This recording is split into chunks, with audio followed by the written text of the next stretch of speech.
Yo, what up, buddy? Good to finally meet you, man. Jace, I was gonna go lay in bed and die, but I guess watch the streamer. Dude, I'm feeling it. Very close to not going live tonight, but boy howdy. I needed the subs. Thank you for the 3 years, man. I appreciate it. Almost 3 years. Hey, thanks, man. Appreciate it. Appreciate it.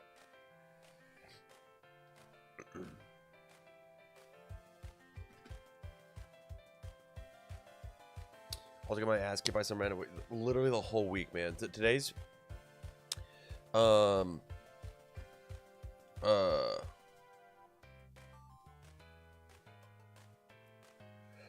today's been the best day that I've had, and even then, like, it's tough to eat. It's very tough to like ingest anything. Sucks.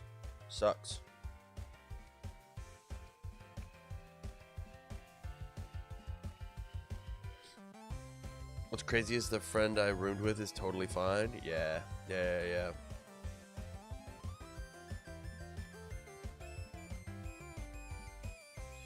Whatever I got better not be 1 week delayed crud. My immune system sucks bad. I don't get sick until I get sick, and then it's like a 10 out of 10 sickness, and I'm like out. I don't get like a little sick and I'll push through, right? I'm either like fine or I'm fucking dying. So even if you caught what I got, I would not be surprised if you just blew it off in 2 days or whatever. But when I get sick, I'm abysmal.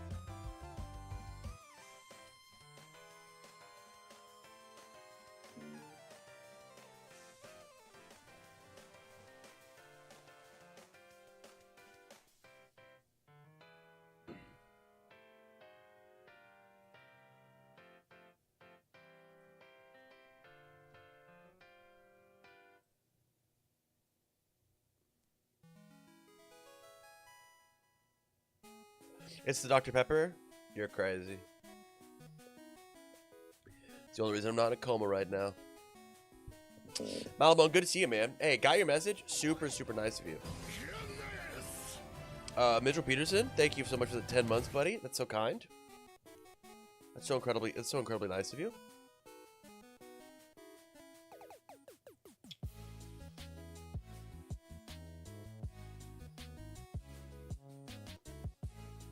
Louisville was sick though.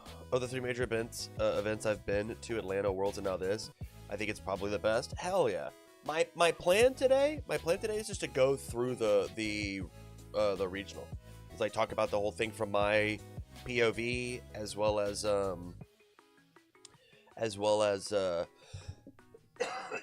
sorry, I'm gonna be coughing literally the whole stream. As well as like we're going through a bunch of deck lists. I've pulled a bunch of shit for us to talk about. I wanted to talk about it literally the Monday after, or the Tuesday after I came back, but I just decided to die.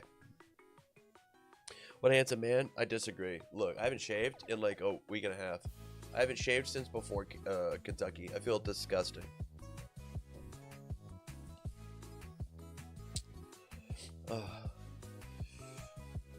Mitchell, stream is dope. Hell yeah, man. Thank you so much. Thank you. Stream's well timed. Just got back working from Swoo Worlds. Just scroll over something to put on to chill. Hell yeah. Thanks, Mamon. Heard that event was not amazing. I've only talked to literally one person who was there, and they were like, it's not where it's at.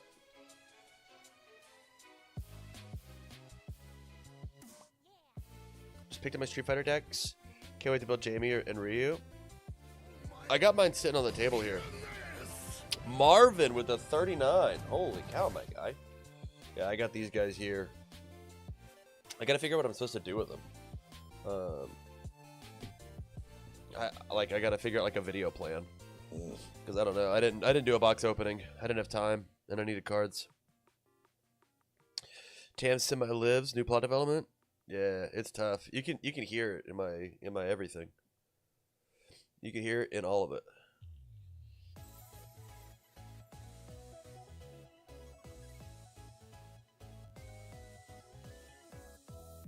Got a little conflu? Yeah, it sucks.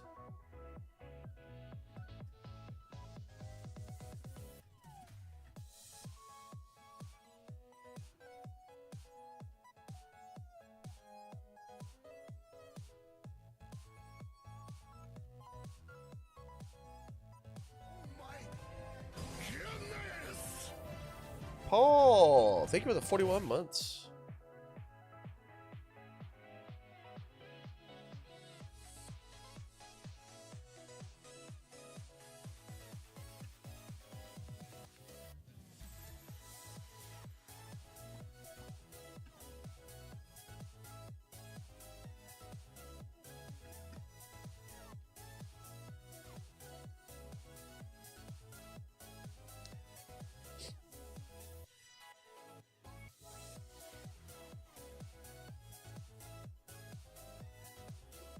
I misspelled nose. I misspelled nose. I don't care. I don't care. Went back and watched the Louisville stream. Well done on its improvements. Thank you so much, man. I appreciate it. I super appreciate it. Can't wait to hear how much everyone loves backups. I love backups. I think backups are so sick. Everybody's gonna be like, "Yo, why? What do you want banned next month?" And my answer is no. My answer is no bans. It's not gonna happen. Sorry, bucko. Sorry. Malamone said, "We the staff received rave reviews. Us providing feedback after day one helped make things somewhat better day two." Oh yeah. Not even dropship? Nah. No. I think there's nothing wrong in the format right now. I think actually there's nothing wrong with the format. I think Top Cuts was hella diverse. I think that people just weren't prepared for backups to come out in full force. Yeah, I think it's fine. I think the only thing that you could even maybe possibly do is errata 9 Titans to be unique, not so that you can't have more than one of it out, but so that Rock Barrage can't grab it from the discard pile. I think if you have to play those honestly on 4s, I think it's fine. I think it's totally fun. Tam stripping? I'm not. I think the format's so fun. I think it's so fun. So fun. Depending on the change to unique, I think dropship needs to go because of equipment heist. Listen, I don't know any more than anybody else, but I'd imagine that the change to it is so that equipment heist doesn't break the game in half. I think this is gonna be that simple. Alright, I gotta mute up. Hold up.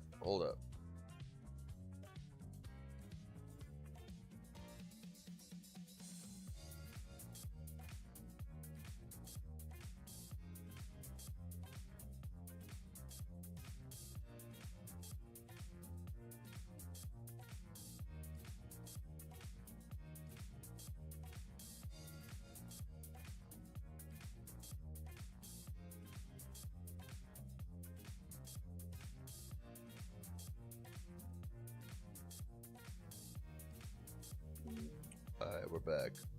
I'll do this. Misplay with a 31 months, holy cow! Sorry, 35 months, 31 month streak. Thanks, man, I appreciate that. That's so kind.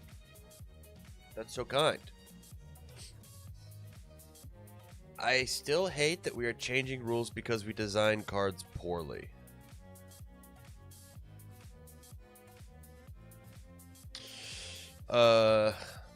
I don't know. I'd rather just like the game work, you know? I'd rather... Actually, here's the answer. Here's the answer to you, Thantech. It's not that deep, man. Sorry. The rules actually don't matter. My bad. It's not that deep. Sorry. What up? How's it going, Josh?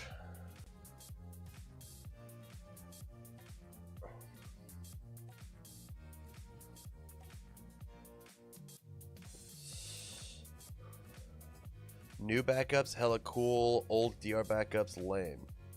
There's just one. What? There's one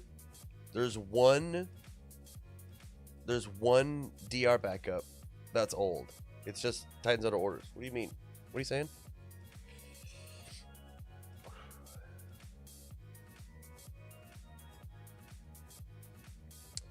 Somebody's gonna be a thing where you're gonna build in a copy of the unique card per turn or something like that. Yeah, I don't know. I think there's 100 things they could do.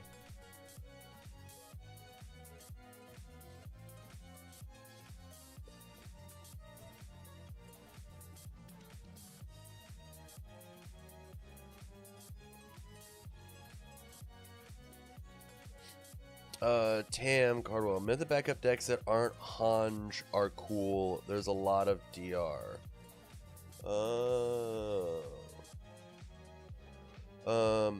Wear a yellow suit at the next regional, please. I have 2 suits already, one of which got me made fun of on a large scale. Hold on, how many views does this video have? MBT Yu-Gi-Oh. How many views does this video have? Shush. Where is it? It'll be the only one that has any amount of watch time. Yeah, this is 80k video views. Excuse me, 80k views. I got made fun of for wearing the same suit as Barrett. You want me to go out and buy a third suit?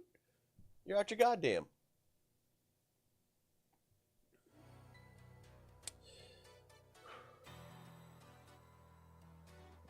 I'm keen to see if Equipment Heist and Massive Mutant Machine work as a combo deck. I mean, I'd imagine that's like how they designed it, right? Designed it, made it, whatever. I can imagine that's what they want. What up, Cohen? Sketch says the stream was way cleaner this time. By the way, went back and watched some. Damn right. That's what we're talking about tonight. We're talking about Kentucky. Gotta dress up on the UVS dime. Hell, dude, I can't even get him to pay for me to. Fuck it. We're leaking. If you guys liked the stream and how it was for Kentucky, you need to let UVS Games know, because right now I'm not on the docket to do the next 2 regionals. So like, you'll get no deck list, you'll get no nothing. You'll get none of that. That won't exist. I have to check the multi-stream to see if anybody's on YouTube has been saying anything.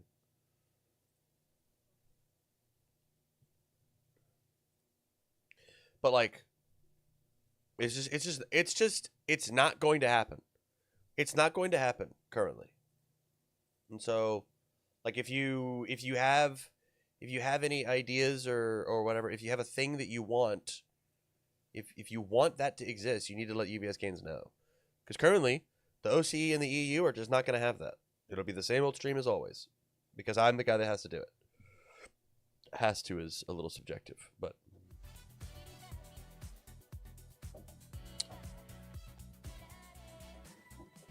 Hello, beautiful.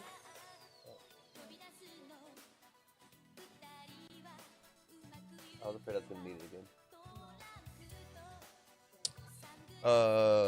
Yeah, stream is on point this time. Hell yeah. They need to accommodate that flight, room, and food. They already do some of that. They do most of that, honestly. But the thing is, it's just like, if you noticed, I mean, we're going to talk about it. You guys just want to talk about Louisville?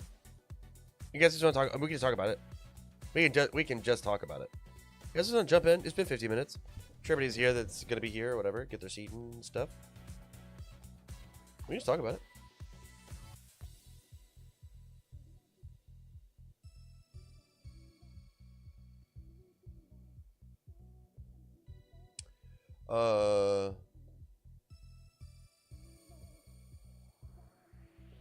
Yeah, let's just jump in. Let's just pop in. Let's make it awesome.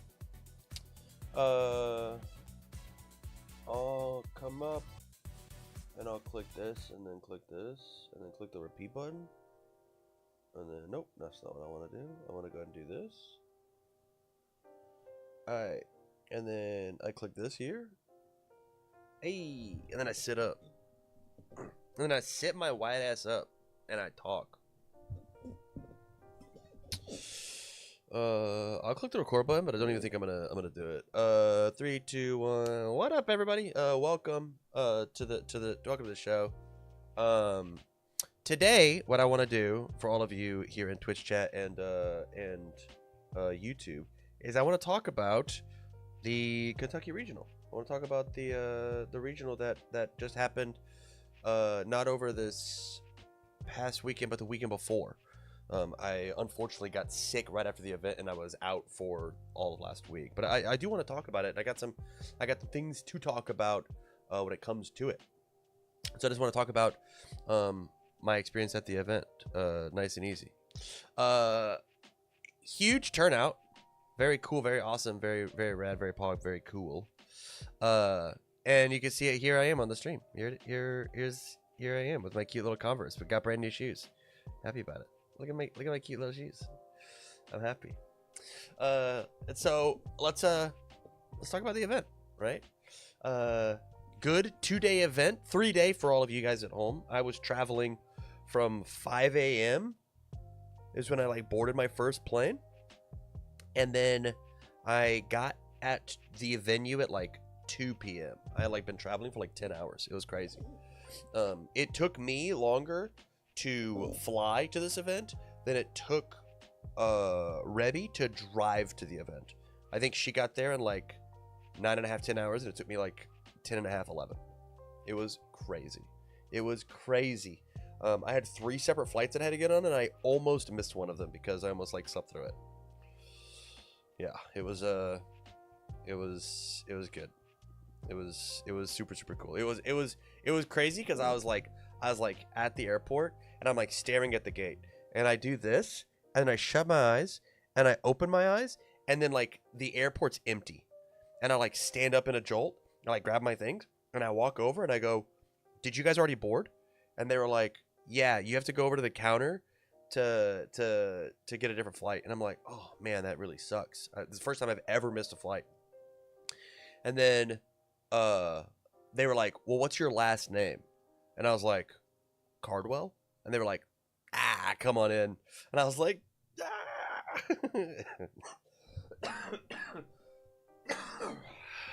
It was sick. It was so cool.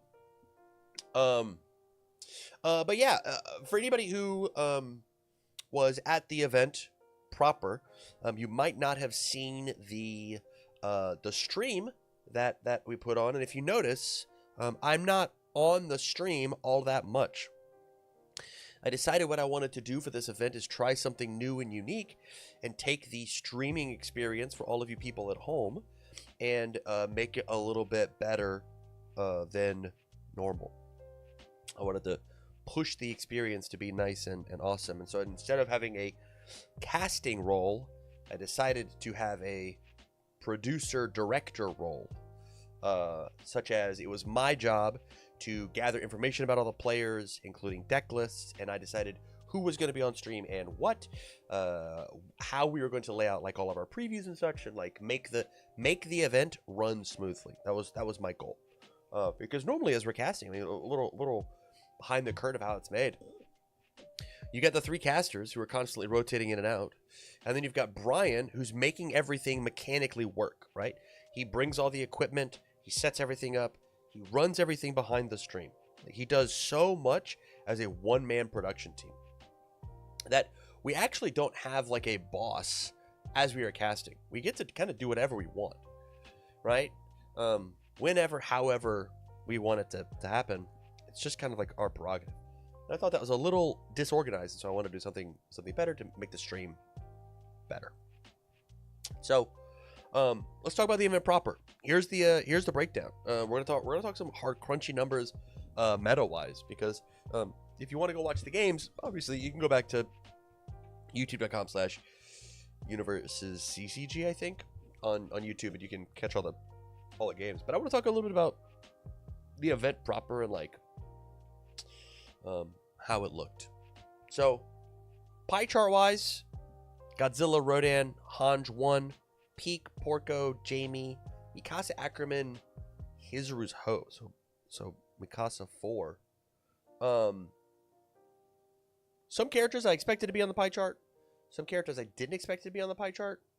I fully expected Godzilla to be on the pie chart. I fully expected the top 4. I fully expected, and I get the 5th one. I get Porco. I get it. 7 hand size, aggro character, very explosive. In testing, can have some incredibly feel good games. I think the character just has some inconsistency issues that you have to weed out. But Jamie and Mikasa, Izuru's Hope, really, really surprised me, especially because Ackerman making it at all is like a little baffling. I need to raise you guys up just a little bit. Let me get you guys a little higher so we actually see what you're saying, huh?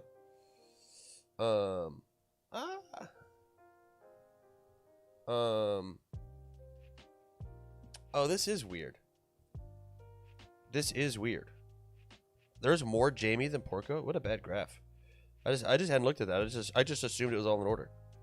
Thank you for last in thought for showing me that. That is weird. Okay, so I'm also shocked by this. Pardon me. But this is a lot of this makes sense to me. A lot of it does not.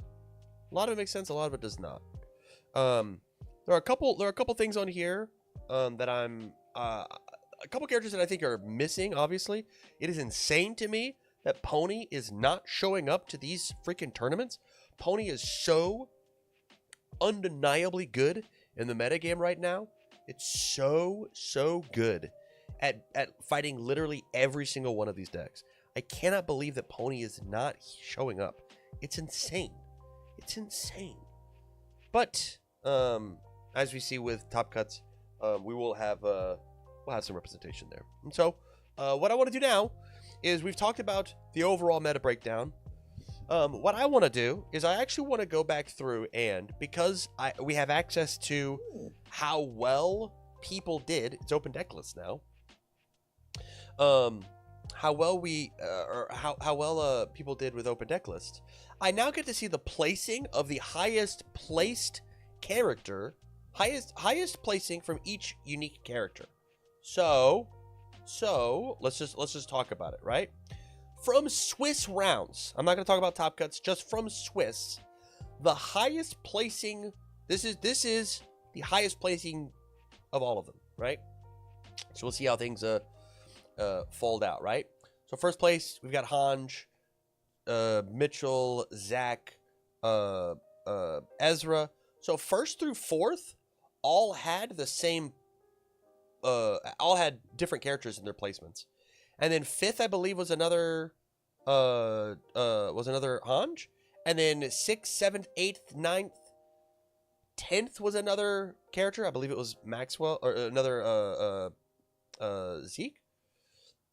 And then 11th, 13th, 14th, like our top 16 was incredibly diverse. But things start to fall off a bit. Unlucky Tim Keefe, 17th, was Not the Brave, which I think is really cool. He had a really good showing at the Stark Dark event.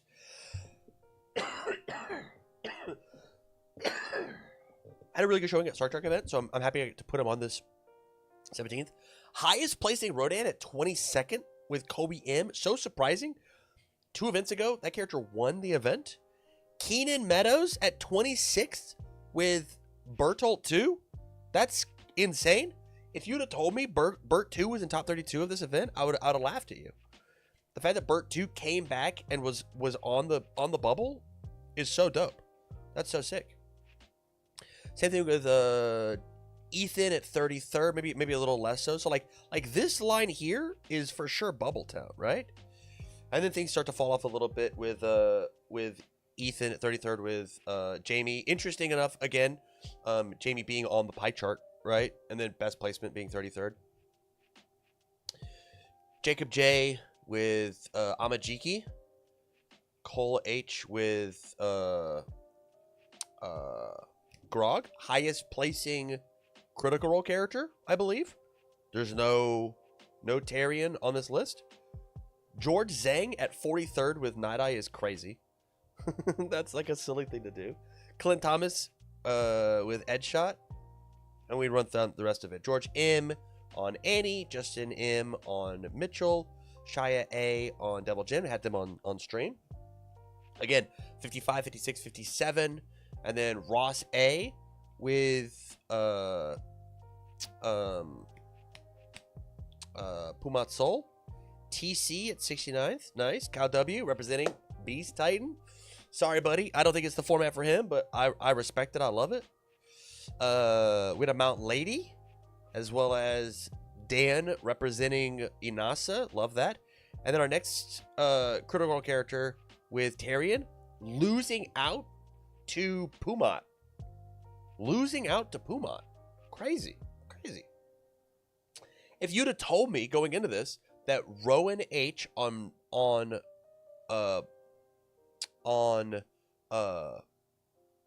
I can only think of Armor Titan. What is his name?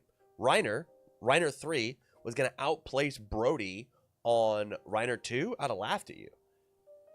Ashley F, the champ, got 60 or 86th place with Suzuki. Nobody had Suzuki on here at all. And you take Suzuki, the highest placing Suzuki, did better than the highest placing Byakko. Did better than the highest placing Toga 3. Better than Jean. Better than so many of these characters. Suzuki. Crazy. Crazy. From here, we've got the last of the bracket with Chris L on Jester. Big shout outs. Jared T, Drew K. This is just a representation map just to see how unique our character breakdown was, right? Love to see it. Love the fact that we have players like Richard M representing Midoriya 5. I'm sure that character got a lot of cool identity with the set.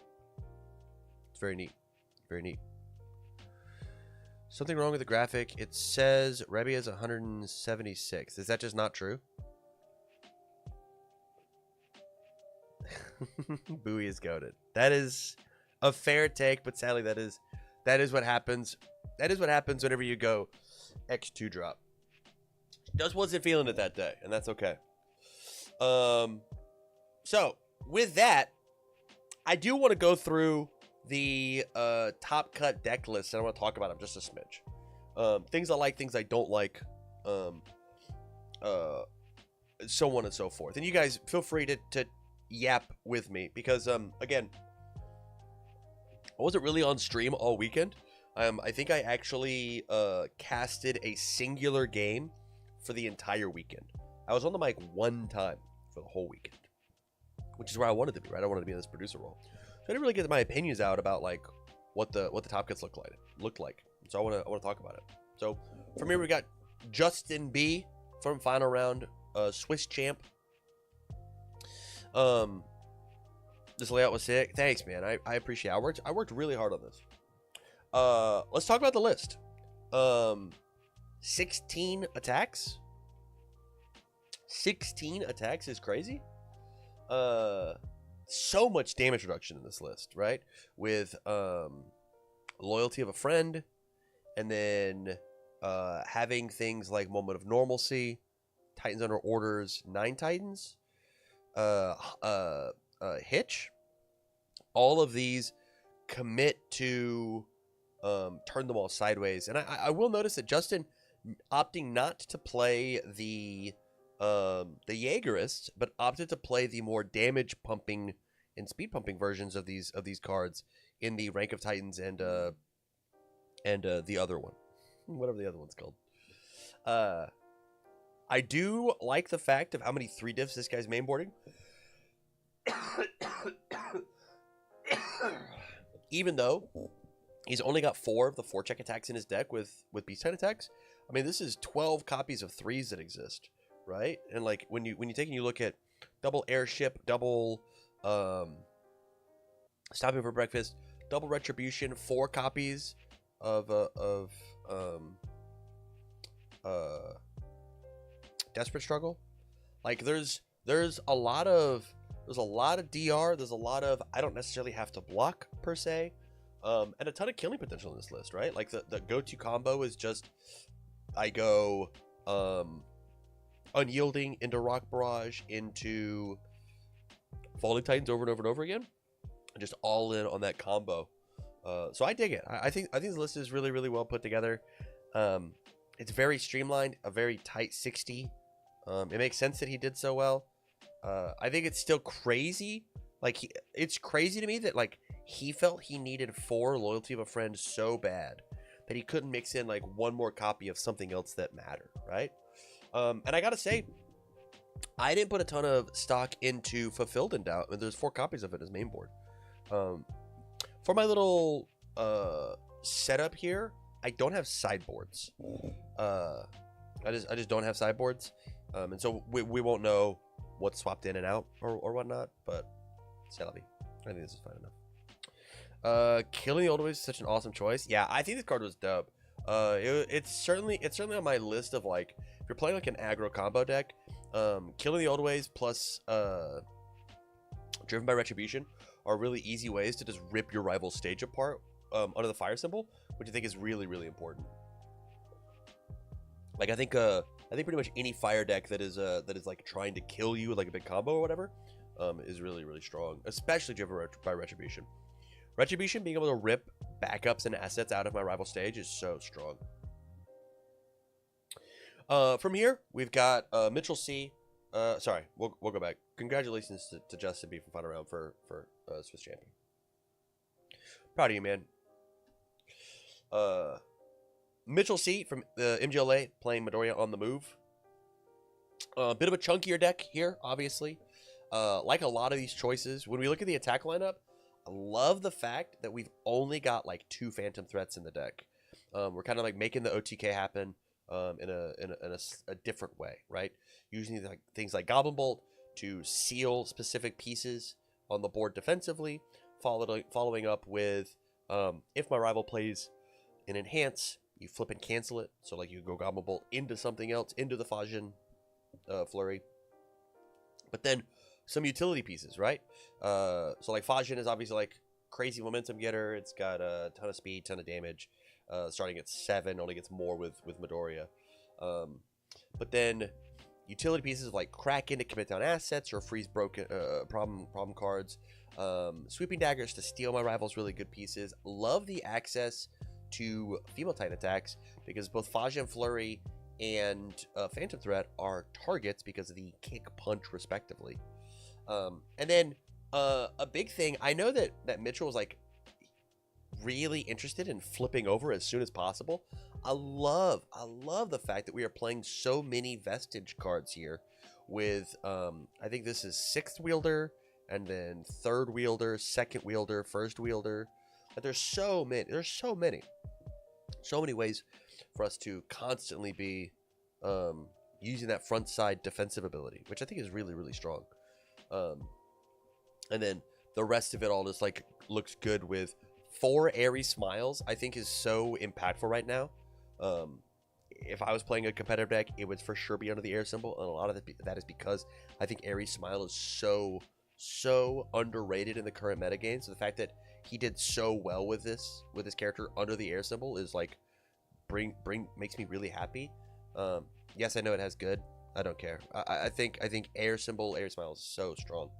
But this character is just like all in all crazy. It's just so this character is a menace. Does not play the game in a normal proper way. Plays the game around you rather than with you. It is this character is very, very solid and could even be an issue in the future, especially with things like Champion of Chinatown or Angel of Chinatown or Guardian Angel of Chinatown, whatever this card's called. Very cool. Some outlier cards I think in this list. Having infinite potential is kind of crazy to me. This is a crazy card. Infinite potential here. Really good tactically with the airy smiles we talked about earlier. But like this is kind of just like a 1/5, 1 high block idea. Like what is this card actually doing in the deck? Honestly, like it's not great. And then this is the Midoriya card, the 1/5 that says after I block with a thing with a keyword on it, I get to build it. Which is a ton of cards with keywords. Like literally, like this card has the kick keyword on it. This has unique and unique, ally, unique.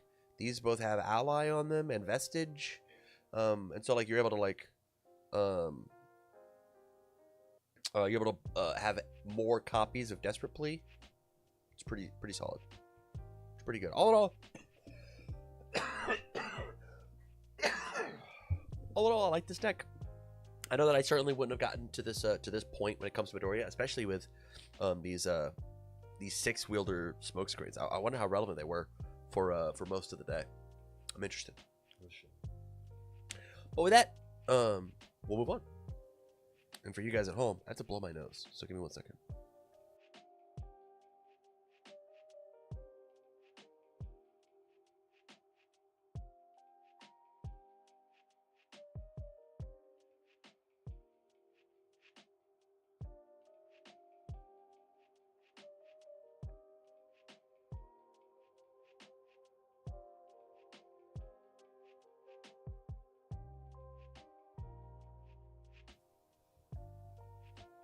Okay. Third place, you got Zach Richards from Final Round, Earth Godzilla.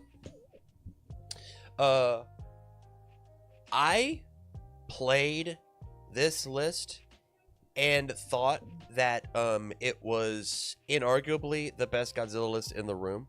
I thought this list was crazy, to the point where, like, if I was forced to play, if they were like, Tam, you're banned from casting or producing, whatever, you gotta play, and I didn't have a deck I wanted to play, I was just gonna sleeve this deck up.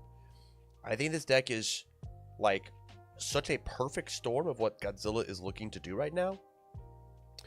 It's got like this like low attack package with the 4 Earthbreakers, the Stomps, and the Vines, combined with the power of the 6 difficulty build in or get free 6 difficulty, get a free momentum from the Finally Awakes or Finally Freeze, combined with Godzilla being able to destroy the board more than once per game with Unyielding Destruction, and then like have the momentum built up to make the Unyieldings really matter later on. Our symbol is such a huge pull because of things like Web of Blades, way stronger than the Chaos symbol right now with Web of Blades and then Split Body Control, and everything else is all attuned or a Godzilla card. I guess we also have access to Enormous Axe, which says if I happen to go to destroy with either the Unyielding or Godzilla ourselves, we get these foundations back. Every time that I played this list or played against it, it was just a ruthless killing machine. Like, it was crazy. It was so crazy. So the fact that he got third does not surprise me at all. I think this list was absolutely kicking ass at taking names.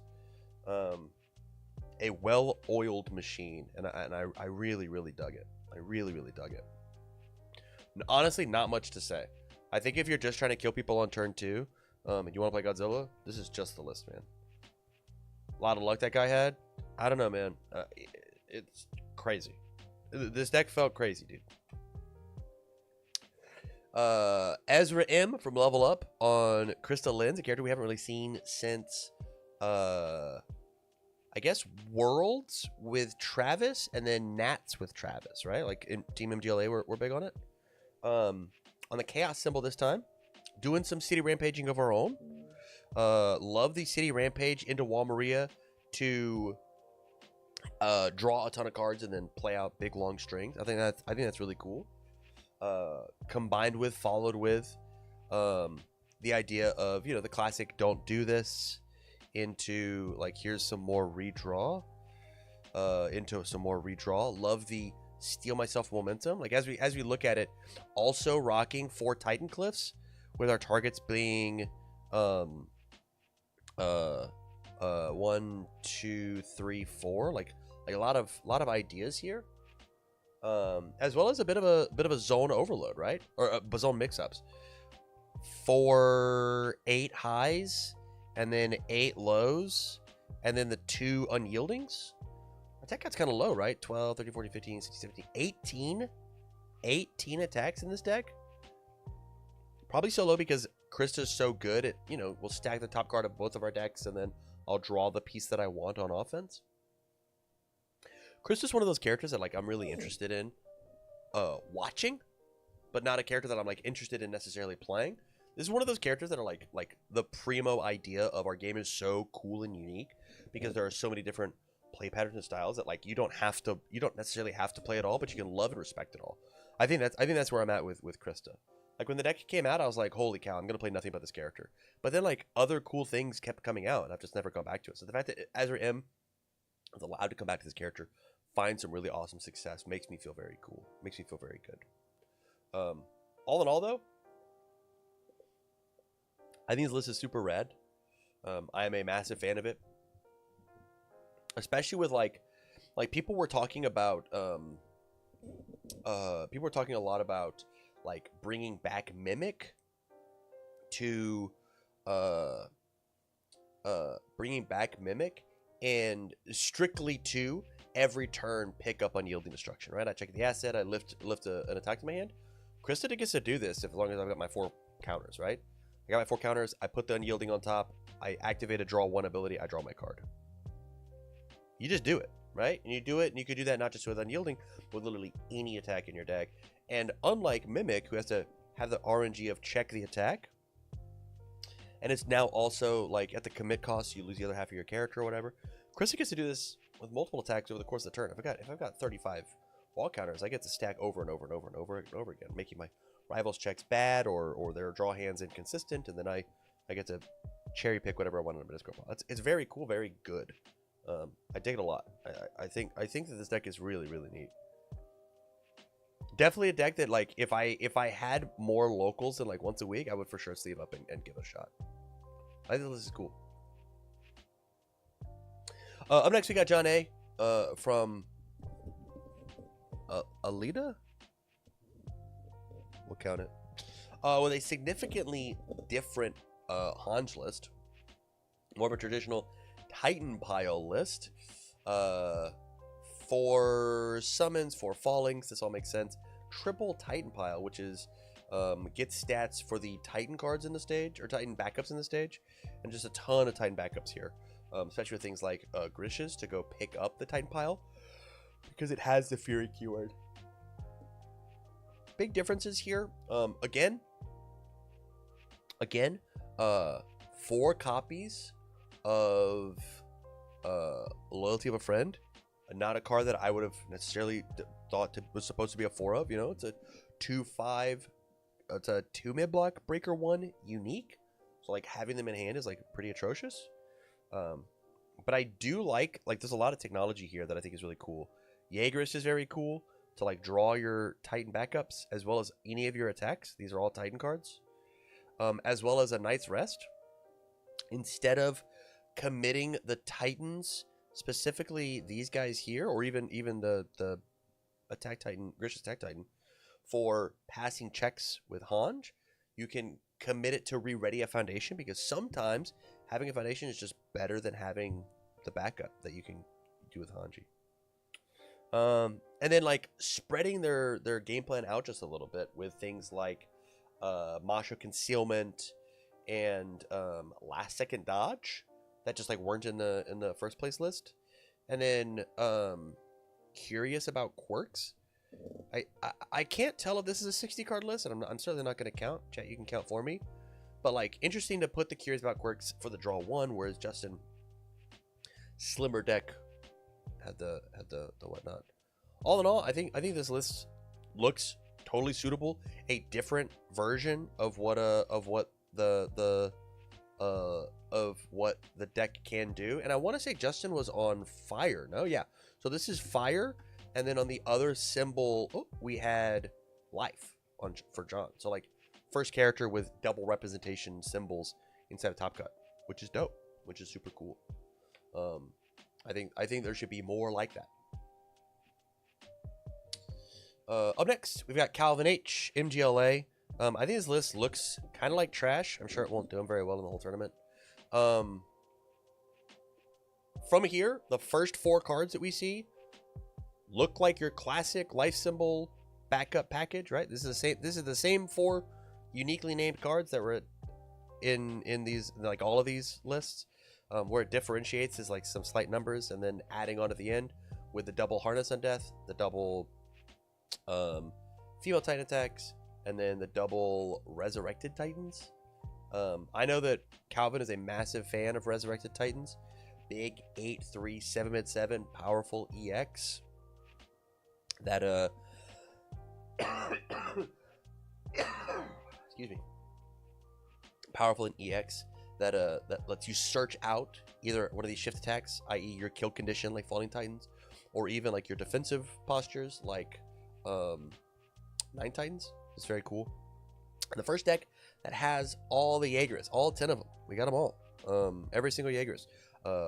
My favorite card from AOT3. It's just the Jaegerists.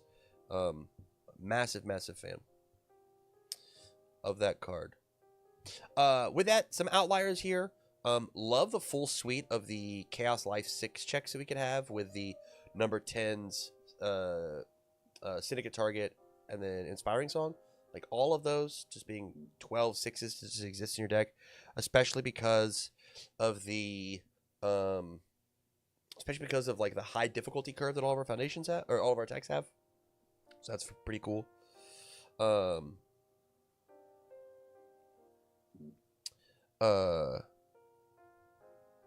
Some things that I'm not a huge fan of. I don't remember what the name of this Zeke baseball card is. I think this card sucks. I think this card's not good.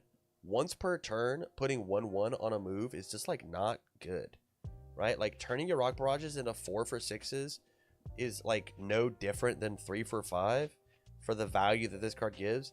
Yeah, it's got like a deadlock piece, but like it just doesn't. It just sucks, man. Like the deadlock they stun 2 is like so whatever. It's either they stun 2 or you selectively pick 2. I've literally never cared about this card. I just never have cared about this card. Here is, I think, the big difference in these lists, though. It looks like this is the first list, and please, it's target commit. Either way, I do not care. I think that card. So I would rather, truthfully, I'd rather just play more copies of high value target. Like, especially the deck that like is playing so many backups, to, like have more foundations to block with. Unyielding is running around, let me keep some foundations. This is the first deck that I have seen to have some real anti-stun on it with surprising skill. And we're all the way down in 6th place.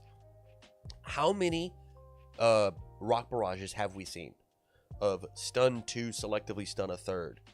Over and over and over again. Stun was such a massive part of the metagame this past during this event, and so it makes sense that Calvin did well, probably off the back of a surprising skill. I watched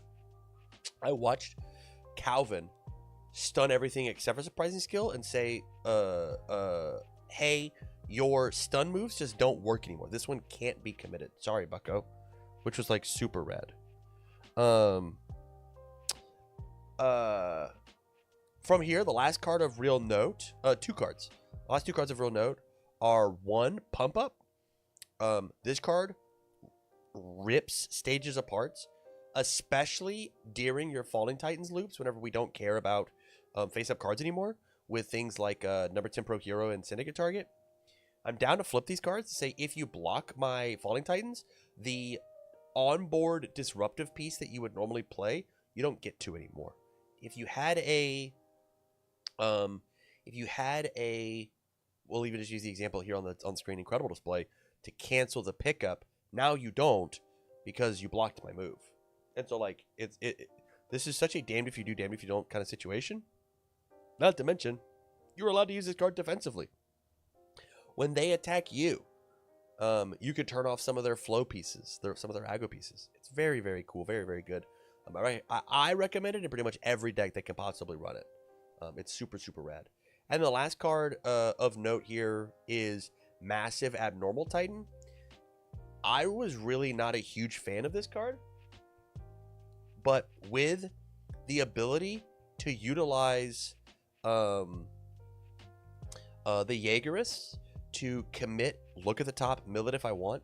If there was a piece on the board that I wanted to have in my hand that I didn't want to use Zeke to destroy a backup to utilize, you could just look at the look at it. Thank you, Kenny. You can look at it to see if you like it, and then add normal to pick it up rather than being forced to use Zeke. I love this, as well as like it's a good high block. It's a bit annoying to attack and deal with. I think this one's super cool. I think it's super cool. Definitely was not a believer in this one, and then I saw it in action. It was great.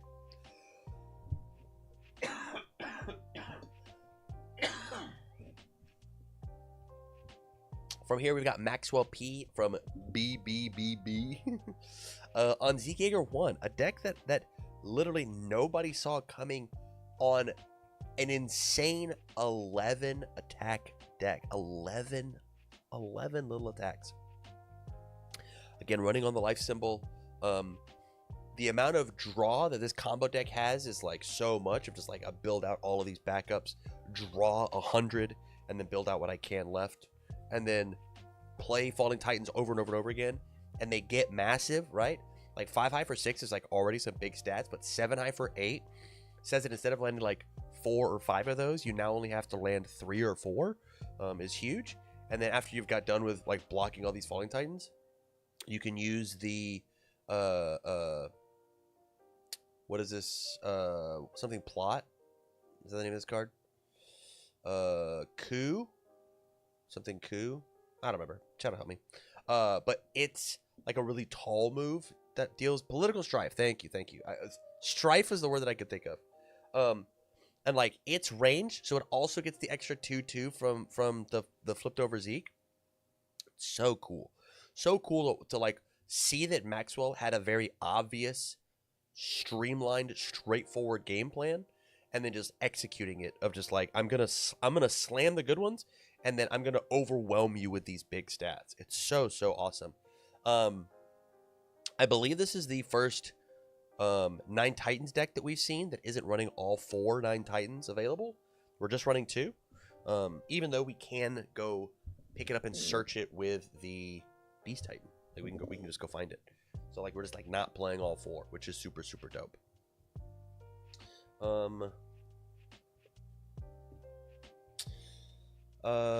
What else is here? I mean, not much else to say except for the fact that a 9 Titans deck or a deck with 9 Titans.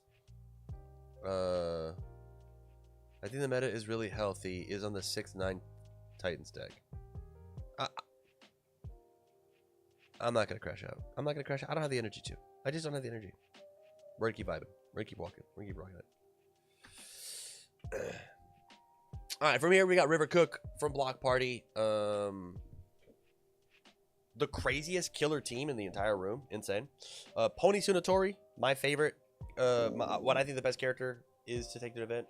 It's who I would be playing. Not under this symbol though. This is under Earth. I'd rather be playing a different symbol. But I think Earth Pony has got a lot going on. This deck does feel like a little bit of a relic. This looks significantly more like the Worlds lists rather than the new lists. But Earth Pony has certainly picked up a couple of new tools. Earthbreaker, very good in this character. Every time you draw a card, you get an extra damage. You draw cards all the time off of Wish Hearts, Feral Shrieks, and Pony herself. And then while it's in the card pool, that ability still activates, right? So whenever you draw off of things like, I don't know, literally every other attack in your deck, you're just like putting more damage on things, which is the way that we are countering Pony's big issue, which is just damage. Like we just don't have a ton of damage represented. Tons of flow, not a lot of aggro, if that makes sense. Defensively, love the double jury here. We rip through our deck enough to just like sit here and like have a jury to protect ourselves and like play some pretty good blocks. Love the disruptive pieces of things like split body control. If you block me, which is the thing that you're going to have to do against Pony eventually, right? Especially with Earthbreakers coming in to break your most important pieces, as well as Battle Lore releases. becoming absolutely massive. So like if you block, I'm gonna punish you that way. And then I really like the re-readying that we have here with it's not a mother's rest. It's a mother's something right here. Boop, boop, boop, boop, boop, boop, boop, boop. This card, whatever this card is, and then weightless. I think weightless is a huge pickup for this pony list. Makes me think about putting it in my lists. One of the main ways that like pony is running out of gas nowadays is just like checking a little too poorly. One of the number one ways to get hurt, to end your turn. Mother's Embrace. Thank you, Cody. And so I think the re-readying package is like really cool. Another keynote of a card that like I'm really shocked and surprised to see in here is just Red Riot's the coolest. Playable while committed. So again, if I check poorly, I still get to commit this guy sideways. Flip for +2 damage. So after my rival's done all this blocking, I've got like +16 in damage pumps just sitting in 1-diff foundations in my hand or my stage. It's very, very cool. Very, very cool. And then Keenan Meadows over on YouTube saying River said Web of Blades was an MVP. Yeah, I totally agree. I think Web of Blades was so massive in this tournament, and it's one of the reasons that like I think that you can't play fire and you should play air or earth. It's just this card, like it's so strong, to the point where like in my pony list that I'm currently playing, I'm just mainboarding 2. I'm not playing Moment of Normalcy, and I am playing a second Web of Blades, which is like it's like so good. It's so good. It's so good. There's a lot of speed and damage manipulation right now, and this card just like is a 1-card catch-all for if my rival is trying to mess with your stuff. It's asking them to solve their problems in a different way. It's very cool. I like the card a ton right now. Congrats, River. Up next, we've got Gavin K from Lechuga on Porco Galliard Under Fire. You want to talk about a consistent slim deck? There it is. That's the list. A tight 60. A tight 60. Here it is. No 3s. I'm sure those exist in the sideboard, but this deck is all gas, no breaks. 4, 4, 4, 4, 2, 2, and then 4s for the rest. This deck wants to churn through and do the thing that it wants to do. It has no messing around whatsoever. Love the 4 copies of the terrifying, frightening calm. Excuse me. Destroy one of my foundations for stun 1. A lot of these cards. We've got 12 cards here that actively want to be destroyed. 16 if you count the Marley's Warriors. That, first form commit flip. And so like it's just a committed foundation. So like turning it into also stun 1 seems really crazy. Just an absolute killing machine. The big takeaway from this deck, the outlier card, is I think this Dramatic Slash, I think is the name of this one. 3 high for 3, it mills 3 cards, gets damage for foundations, and so you're just looking for more of these or looking for more pieces in the discard pile, and then it gets cheaper to play. I think it's got like Desperation or something like that. If I'm crazy, I don't remember what the other ability on this card is. And then I think the other big outlier for this deck is like there are 4 copies of Latent Skill in this deck, which like it is so much easier to like cancel or answer Latent Skill, especially with how many life decks are running around. Like mainboarding Mashos. I wonder how much of an issue that was when playing, because I guess like all you needed is a singular copy of the seal card, Loss of Consciousness. I guess like that's all you need. Yeah, Drop Harry says opponent's Jordan Latent Skill. Yeah. The big thing is, I mean, so far we've gotten all the way to 9th Calidus. We've seen no drive parry, which is interesting. We've seen thinking back, 3 uniquely named Street Fighter cards. Let me check. Yeah, I think it's just 3 uniquely named Street Fighter cards, which I think is interesting. But I mean, if you're looking for a taco truck deck, I think this is just the 7 hand size character for you, man. This is it. Gavin is here trying to kill people on 2. Storm. Up next, we've got Nolan B from Team X, the Boimler, as he's known. Again on Godzilla, looking like a way more traditional Godzilla, as we're under the Chaos symbol. That same City Rampage idea here, with things like this time now including Krakens because we have access to it on symbol. Things like Blue Flame Torment to make my rivals checks a little worse, and then the massive bomb that is Walk the Dog, 6 low for 9. That is a 4 difficulty in your all big diff deck. Is very cool. Tons of 6s here, so much so that we're playing Swallow by the Abnormal, which is just like flip for 1/1, but like its entire goal, its entire purpose is just to be a 6 check to play out these big long strings organically. A couple of keynotes here. Main boarding defensive pieces like things like Cape of No Return, and in the same vein that we saw the other Godzilla list playing excuse me, we saw the other Godzilla list playing things like Enormous Axe that when destroyed rebuilt you foundations. With this Godzilla list, short-lived promotion says that if there's a turn that I think I'm going to blow up, I'm going to short-lived promotion, draw bonus cards, not only play out 2 foundations, but play out maybe 4 or 5 foundations, and then on my next turn will be impactful. Or, hey, I need to go in for the kill this turn, but I don't want to destroy my stage. I'm going to draw. I'm not going to be a 6-hander. I'll be an 8-hander for this turn. I think this card is got a lot of potential in Godzilla list. I think it's a neat inclusion if that's the game plan that you're going for. And then the last card I think is really cool is just Theo McGath. If you spin a momentum, +2 or -2 damage.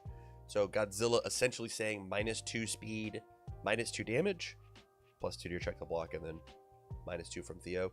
Or +2 to my check to play more cards, and then +2 damage, giving you a bit of an Annie impersonation, Annie, or Female Titan finale, or whatever the character's called, of just like, here's a little bit of extra stats to get the job done. Because again, you're already spending the momentum because that's the game plan for Godzilla. If we have the back of the stage, it's just extra value.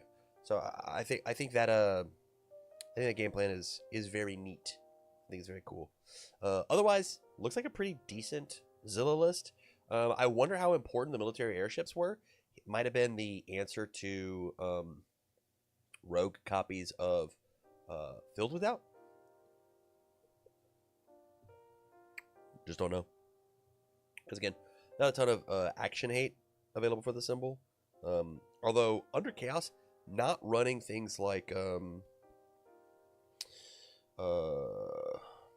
Incredible Display is an interesting call. And I definitely think we have room for it, right? Like we got doubled up on some of these unique foundations, double Momentum Normalcy, double League Interview. Easily could have been, you cut those down each one and toss in the Incredible Display. But yeah, Nolan B representing Godzilla, most represented character, taking it to 10th place in Swiss. Move on here to Tanner J, Mikasa Ackerman, under the death symbol. And this deck is weird. It's one of the decks that I'm really excited to look at. Of its entire identity is to just clear cards from the card pool and give a ton of stats. So very pony shaped, but a 535 rather than 722. With how much this deck is clearing. Anchor Toss says like after it resolves, clear it. It's like a 3 for 2, but Mikasa, if you got a 4 block mod weapon,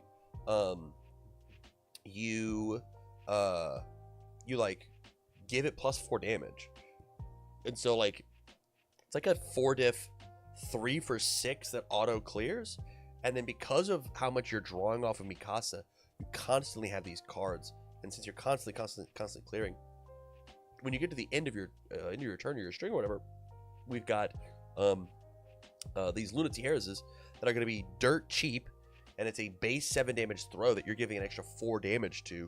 Hey, here's a 4 mid or a 3 mid for 11 throw catch after you had to deal with the rest of the strings. Feels cool. Feels very rad. I like this. I like this a ton. I think this is a really, really cool way to play this character. I am a fan.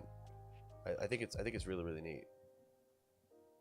I don't know what this card is. One of the Top Cut games, he played a pile of attacks, built, then dropped a Luna at the end of the build. Oh, that's so hot. That's so hot. Like, play 4 or 5 attacks, clear them all, and then Luna's like a -1 difficulty. That's sick. That's so cool. You just like slam it. You just like slam it down, or like, I'm not done. You don't get the pickup yet. That's so cool. Love the Bing Bong cards that we have here of the +2 -2 damage, and then this is Survey Court Elite. I have no idea what this card does. Is this the if revealed give us speed or something like that? Which is like interesting. It's probably like a 3-block mod. It's like +1/+3 on all your moves. Probably fine, right? Yeah, dope.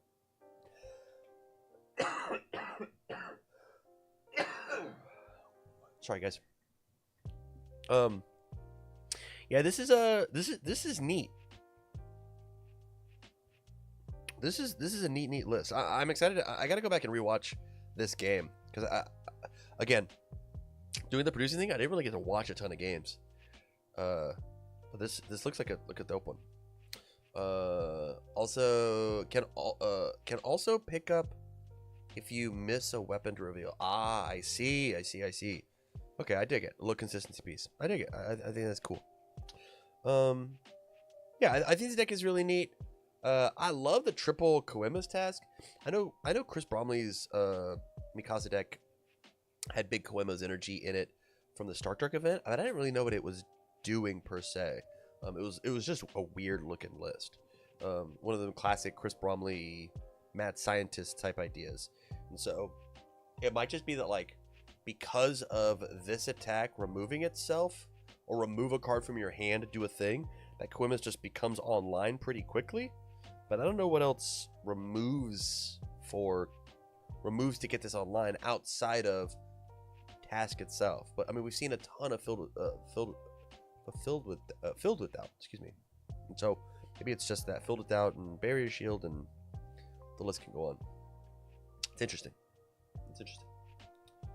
Up next, we've got Caden G, Zeke Yeager War Chief, second Zeke Yeager War Chief, with crazy ratios. Let's look at the attack count. 4, 5, 7, 8, 9, 10, 11, 12, 13 attacks in our 60 card list, and then a ton of backups. 10, 14, 18, 22, 26, 7, 8, 9, 30. Literally half of our deck are pink cards. All because Zeke says that like one check is really potent. And then with that plus knockdown blow, plus inspiring song, plus minus difficulty on the Resurrected Titans, like we're able to play these big long strings way later. This is a sick list. If you showed me this list on paper, I'd have laughed you out of the room. Like, we know how the story is going to end with like how good Caden does. Can I tell you the craziest thing about this graphic? I think the craziest thing about this graphic is that this guy doesn't have a name under his name. How does this guy not have a team? This guy is like 2025 has been Caden's year. He has been back-to-back top cut or bubbled over and over and over again. He might just be like the best non-sponsored player that there is right now. I think if a team has not picked up Caden, they are missing out. One-man army, it feels like it. He's coming in and he's getting work done. 4, 8, 10, 12, 13 foundations is so funny, dude. 13 foundations. Yeah, when I look at this list, it's like even just like a little hard to like process what the heck is going on. You know, just like how badly he wants to kill you on 2 and how consistently he was doing it. With having things like knock down, blow, make moves like hit really hard and like not count towards progressive, or like having the bonus to the check or whatnot. So cool. Also love the amount of like attack cancels we have, right? We've got cape and moment of normalcy, which is essentially a cancel, right? Put it back to print. Like normalcy plus flask cancels a move. Loyalty cancels a move. I'm pretty sure this card, Armored Titan Rush or whatever it is, cancels a move by like first enhance put it to 0.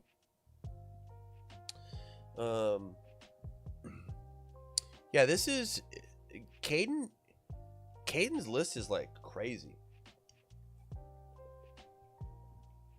Like as a veteran player of the game, I don't know if I'd have the tempo to do it. Fuzzy, thank you so much, man. I appreciate that. That's so kind. Yeah, I think the coolest part about this list, undeniably, is just the whatever the name of this card is, emergency something. It says form flip, build a backup from your card pool to your stage. And so being like yeah, I'm gonna play Oya Capone into my card pool and then build it in, and then I'll play the 9 Titans on the 7 or whatever, have +2 to my check from whatever, and then pop off that way is like so cool. Also like beats things like breaker and such, like very, very neat technology here. It's dope. This list is wild. Another one of those lists that's like, I think I just need to get my mitts on it to like figure out how it works. And even then, probably gonna have to go back and watch the VOD.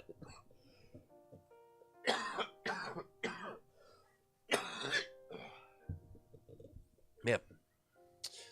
We talked about him. Here's Garrett K's from Lechuga, his Mimic list. Wow, what a list. Tons of assets, obviously. Again, under the Earth symbol.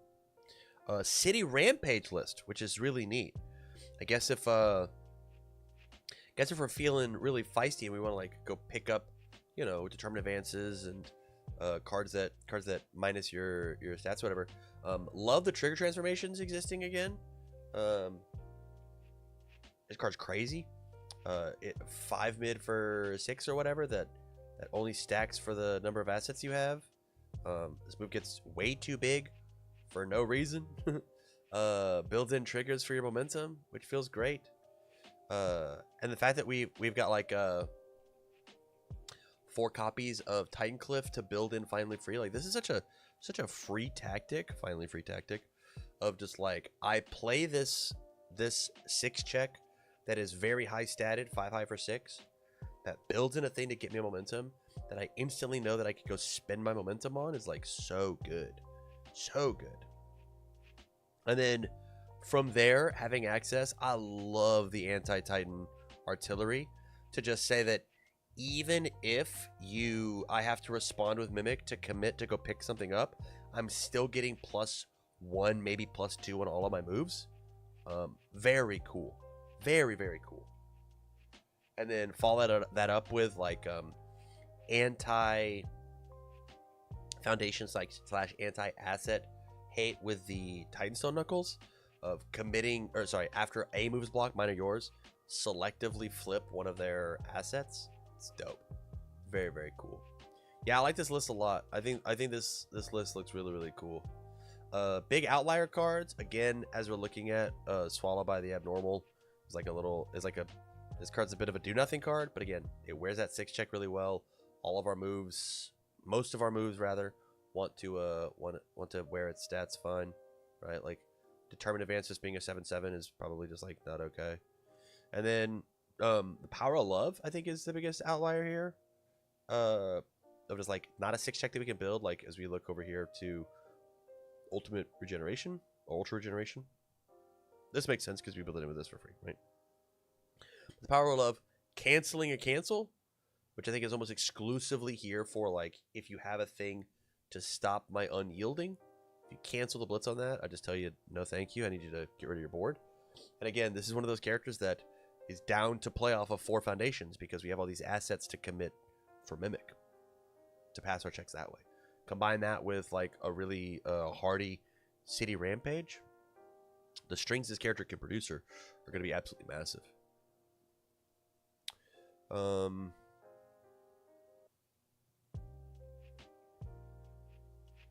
levels health left. I mean, I don't disagree with that.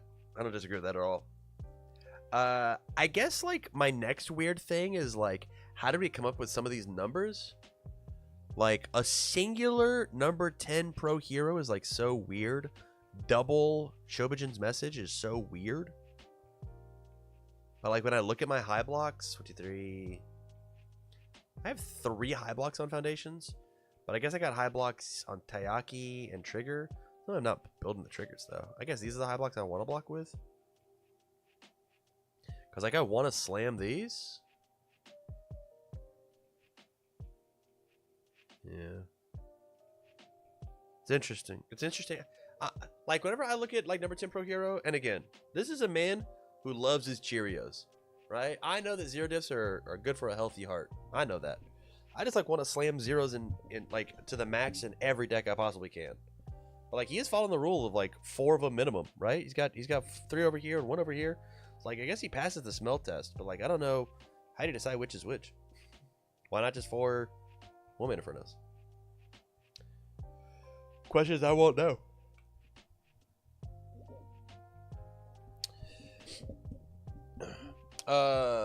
Zero diff sucks. I'm all about that. -2 diffs. Okay, dope. I'm into it. Kevin B from Rochester CCG got 14th on Peak Finger. Panzer Unit Cartman. Death symbol. Peak gaming, as they say.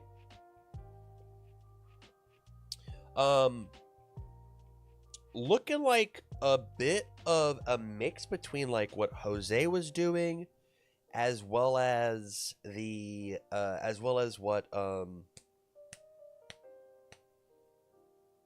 what's his face?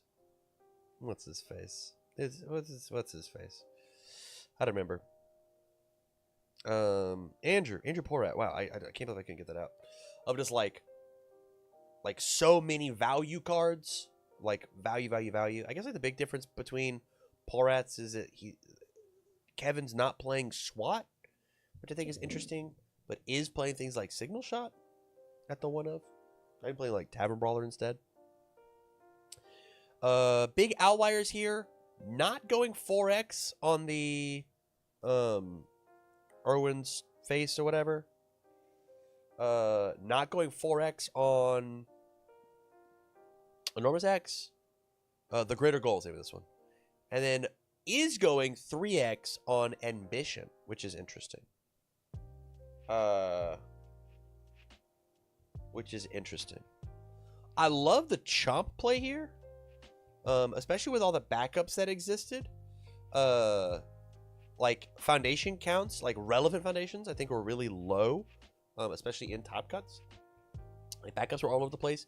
In order to play your backups, you gotta forego playing a foundation. So like hurting on foundations, I think was like a really, really high impact move.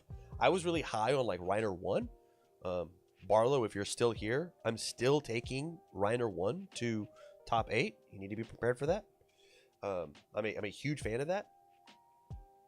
And then I love some of these other choices, like the one Machinations, Yelena's Machinations. So like redraw some cards, give some minus stats, look at the top card of the deck. Besides that, I mean, like Kevin is comfortable with these Death Order attuned characters. He's got double Keikos, double Showdown. Love the Glance here, which is pretty rad. Yeah, all in all, like I like a lot of this. It certainly has spice, and more importantly, it has some room for more spice in the sideboard, right? With like one of the two Chomps could become like more copies of Showdowns or whatever from Showdowns could become Chomps depending on what sideboards look like. Here's my big thing. I'm really surprised at only 2 copies each of the Lunar Ring and then the Thunder Spear barrage. Those cards are super, super strong at like ending the game on like turn 4, turn 5, which is where this deck really wants to thrive, right? Or like turn 3, turn 4, where this deck really wants to thrive. Like build up my stage, throw a couple pokes with like with the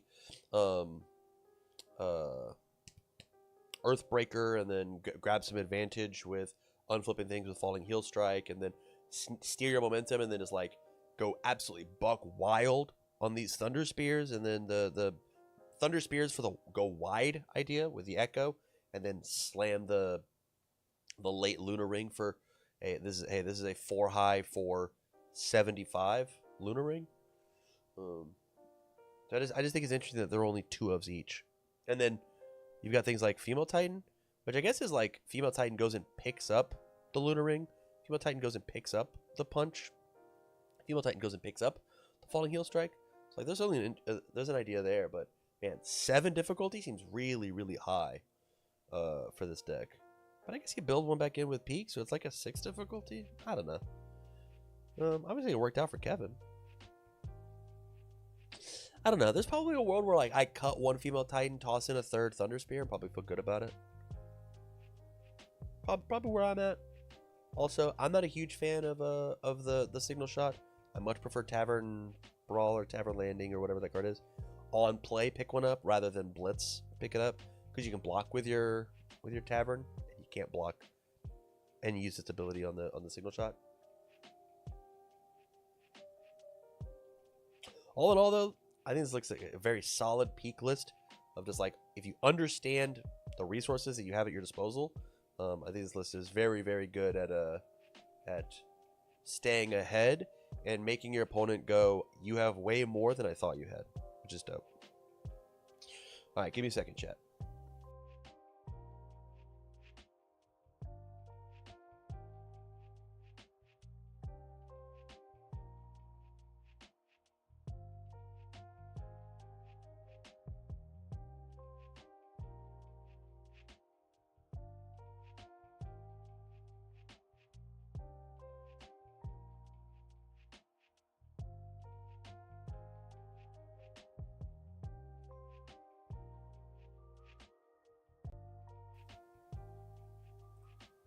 Keenan, I'm just worried about to check the 3 on the Female Titan. That's what I'm nervous about. That's what I'm nervous about. I'm worried about checking the 3. Is it worth the 4 foundations? But maybe I guess you're right. Maybe I guess you're right. I mean, 10-10 is like a good way to close the game though. So like I can't do that. Read top out decks? Yeah. That's dope. 15th, we've got William Anderson III with Han Zoe. Again, this is 11 attack decks. This is what we get when we get Shield Big Bang-esque ideas. Titan Pile combined with the Falling Titans. Again, ton of Titan backups here. Let's talk about the differences between this fire list and the first place fire list. Not running 4 copies of Loyalty of a Friend. I mean, that's the reason you lost. Gun to my head, I could not tell you what the name of this card is, nor what it does. I ain't got a clue. I didn't know this card existed. I've never seen this card in my life. This card's not even in the game, I don't think. This is just like not a. This is not a card in the game. Here's my favorite card, I think, out of this fire list. I think it's so cool. It's just Urmeshi's Perseverance. It's a foundation that is acting like Beast Titan attacks. Of form, commit, go pick up a range to move. This card is that, but form speed on a foundation. So it's like way easier to protect because it's not a backup. So like this is how I start my Rock Barrage loops. This is not my Rock Barrage, my Falling Titans loops. This is, hey, I need to go pick up my Unyieldings. I pick it up. Late, but I feel like this regional was probably the most cleanest UVS I've seen played. Hell yeah. Thanks, man. I'm going to take all the credit for that. None for the players. Love the double stopping for breakfast. Love the double retribution.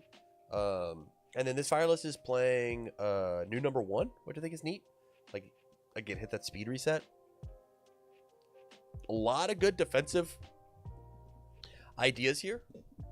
A lot of defensive pieces here. Only 3 copies of Fulfilled with Doubt instead of the 4. Only 2 hitch. Yeah, so like just like some concessions when it comes to like the DR, maybe a little bit more blocking. Especially with this mysterious card. I'm sure this card says like flip. If your rival's like really handsome, it gets -2 speed or something like that. That's what I imagine that card says. Who knows? But it's yeah, all in all, like this is probably closer to something, a list that I would be running. Just like it just has more. This card, Chase, what's the name of this card? I have no idea. Sacrifice if you have 2 or more backups. Add a foundation from your discard pile to your hand. Oh, that's super cute. Hey, Hanji's always gonna have 2 backups. So it just says like you go pick up your anti-action card, or you go pick up Moment of Normalcy. This card's really cute. This card, wow, what a cutie.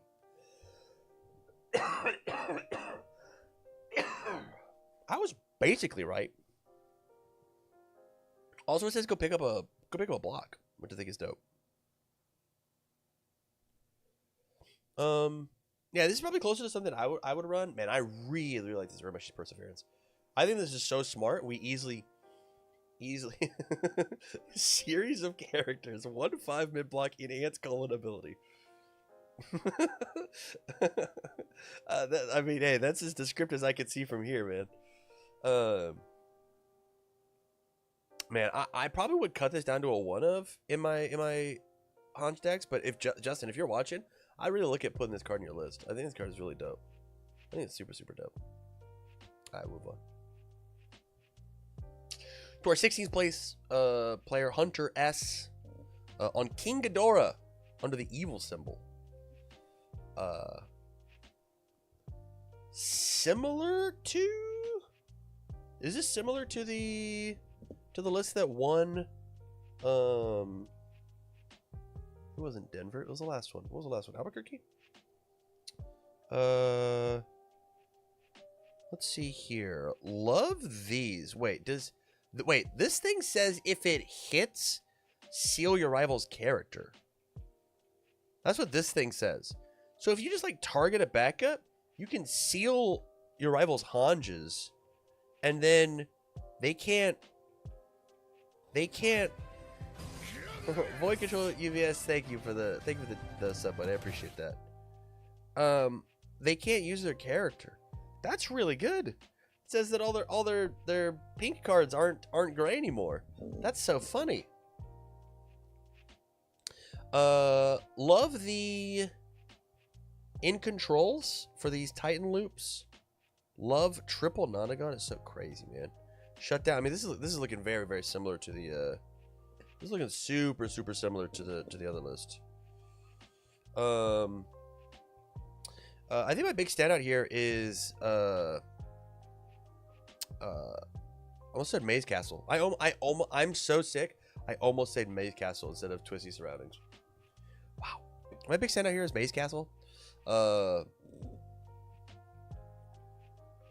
Man, getting your Chronostasis trigger sweeping daggers is brutal for this deck. It's not, though, unless they have the evil symbol, right? Like, if your character has the evil symbols, then sure, yeah, I agree with you, right? Like Elder Togoro doing this to King Ghidorah, you better hold a mid block. But like otherwise, it's like, yeah, man, I guess nothing happens, or I freeze a foundation. It actually feels kind of safe, honestly.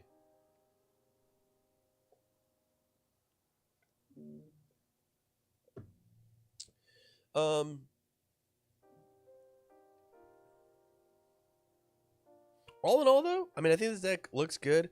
I think I talked about Polrat's list previously, and that I don't like the Ravages of War inside this list.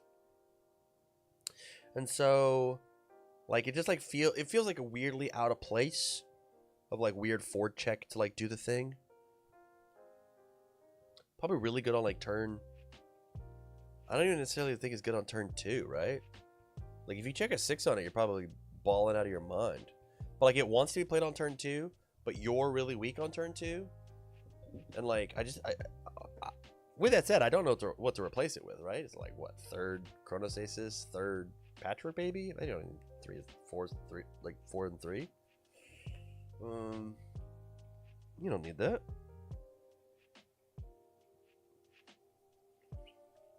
Yeah, I'm not a Ravages kid here, but I get that, like, it was in the successful list, and so why not run it again? Showing off Andrew Porat. Andrew Porat somehow crawling his way, sneaking his way into the events, even though he's not here. All in all, though, man, you know what this list is missing? You know what this King Ghidorah list is missing? We're under the evil symbol, and we're not mainboarding 4 Animus shots. That's what we're missing. This Ghidorah list would have won the whole tournament if we were just mainboarding 4 Animus shots. You just get to play them every turn. Your rival has to respect you. They got to have a high block every single turn, and it's going to be a flash. And you're just going to shoot every backup they have. Remove every single one. Bang, bang, bang, bang, bang. Bang, bang, bang, bang. 4 Animus shots would have been way better. Way better. I hope they were in the board. Man, Evil Ghidorah is probably where it's at, man. Probably where it's at. I feel like there are so few Animus shots at this event. There could have been one in Pony, but decided to play Earth and not. Decided to have Earthbreaker and not Animus shot. Wrong secret rare.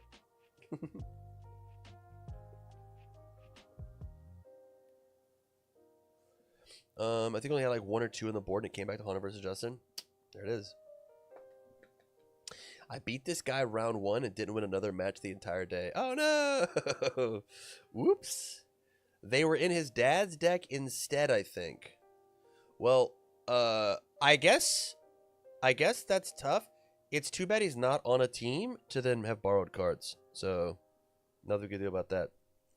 But with that, there's your top 16. I do want to take a bit of a look at the breakdown here when it comes to characters.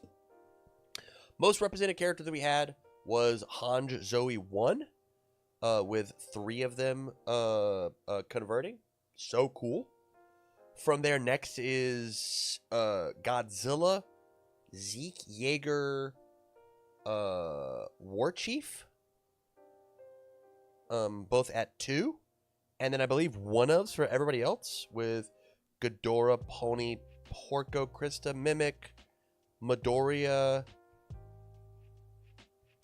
Peak, Mikasa. So all in all, I like this top cut a lot. I think it's very diverse. I think it's cool. I think there were some big surprises that I didn't expect. There were some things that obviously I knew were going to happen, right? Like we all knew that Hanzo was going to do good.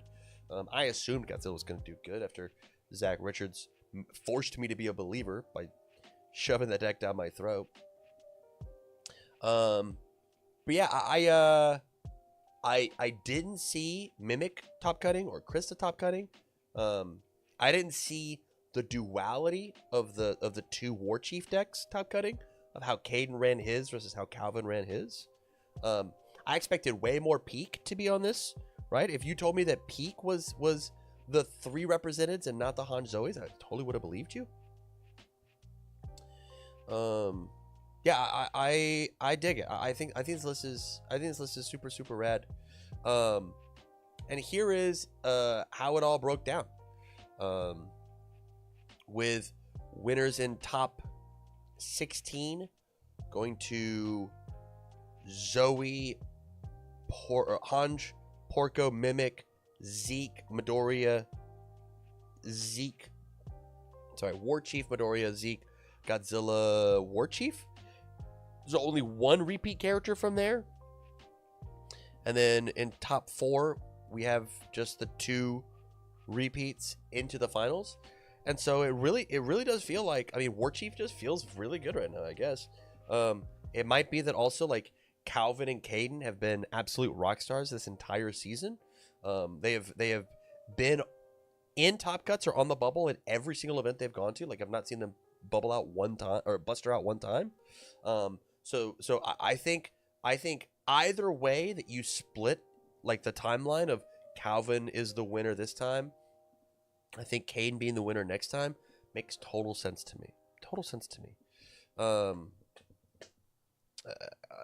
I fully expected. But yeah, that's it. That's the entire presentation. There's the my full Kentucky recap. Again, I'll say this at the very end. If you guys liked the stream and you liked how it is, please go open tickets in the main Discord. Go be annoying and let UVS Games know that you liked it. Currently, for the OCE and the EU event, I am not scheduled to be on the staff for those events, which means all the cool graphics and the producing that happened during the Kentucky regional will not happen again until Canada. So if you want to see more, you need to make sure that your voice is heard.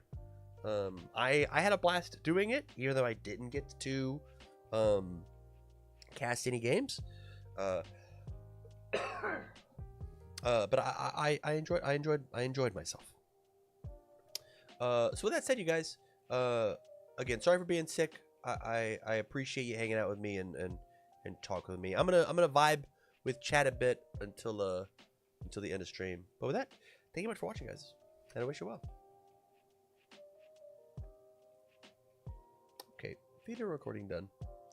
Yeah, that event was so much fun, dude. Loved that event. It was a blast. It was so much fun.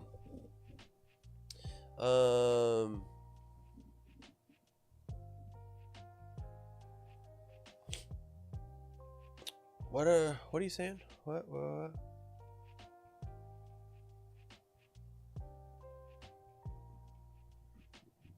Feels like the backups are real event. I mean it feels that way because like I think people just like weren't, not that they weren't expecting it, right? But like, I mean, here's man, I think Animus Shot is like a crazy card nonetheless. We saw 0 of them mainboarded in all of top 16. Literally none. And so like Animus Shot, I assume over the next 2 events, if people think that the backup strategy is going to continue for EU OCE, there's just going to be more Animus Shots, right? It's got 4 symbols. 4 symbols that are unique to this backup idea. So people are going to start shooting the gun, right? They're just going to start doing it. At some point, I'm going to do like a theory analysis of what the Midwest and or middle of the year event has caused breakout strategies to happen through Swiss. That's so interesting, Jace. I was also thinking about having people finally shut up about them banning and erratating cards, and going back through like the past 12 months and being like, per ban list, what happened and why, like what got errated, what got banned, because like I just don't see it happening. At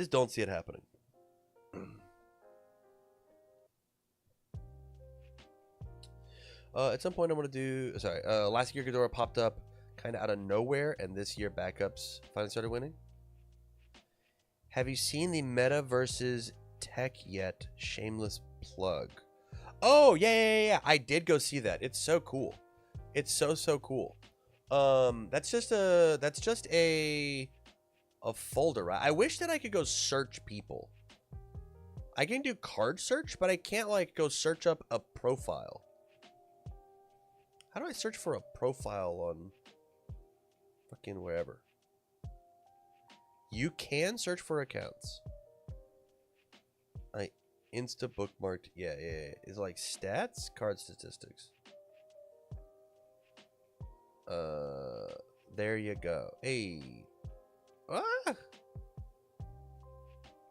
If you're signed in, user search. Oh. Well, it hated that. Okay, I will go find the URL instead. Man, 475 decks is so sick. Wait. Folders. Organized play. 2025.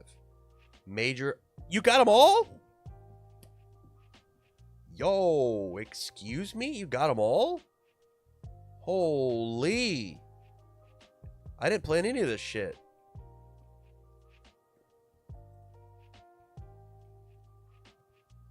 This shit's so cool. How'd you do this? This is a script. This is in my hand, right?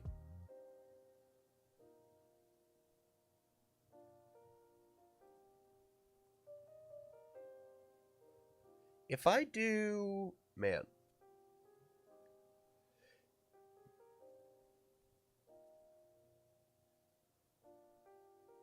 I'm trying to figure out what I want to have happen. I've got a question here. Yeah, it's code. Okay, dope. You're a wizard. You're making literal magic happen. Community. Hey. It's Dark Open series. Oh. I did play in this one. Wait. Description.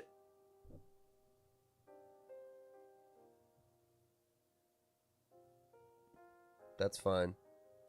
Whatever, dude. No, it's fine. Hey, what's this card?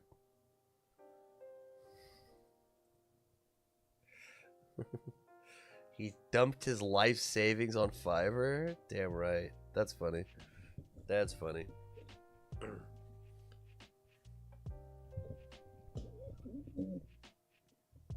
You know what I want? I think Ultra's so cool.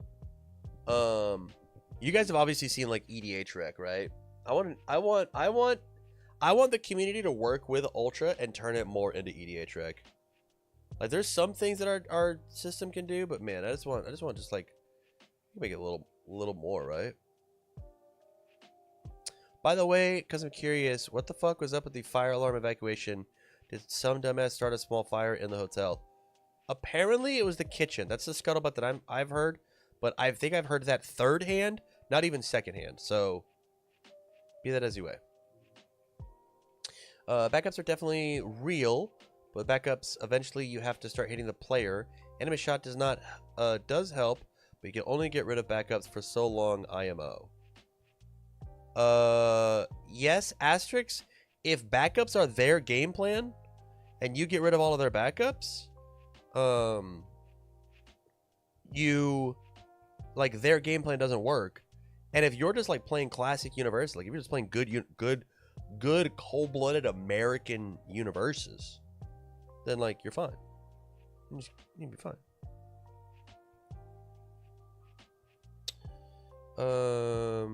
Tam, are you doing either an excitement or power level tier list for TMNT? I technically have already done an excitement tier list for TMNT. It's on YouTube VODs. I haven't broken it out to its own video yet. I will soon, asterisks. My plan was to do that right after I got back from the tournament, Kentucky, but I've been sick the whole weekend. I actually also officially made my first 2 Turtles decks, and I've updated Pony for Turtles. I will have that link for over on Patreon soon.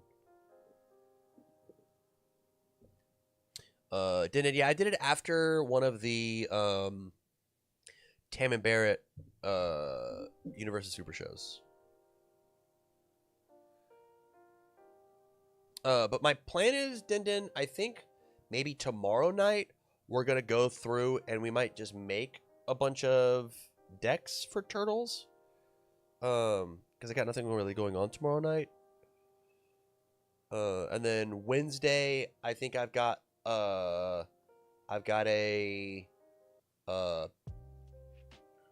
final round thing. Thursday, I've got the Universe's Super Show with Barrett. Friday, I've got Top 8 with Barlow. And then I think Saturday, Sunday, I'm off to do office work.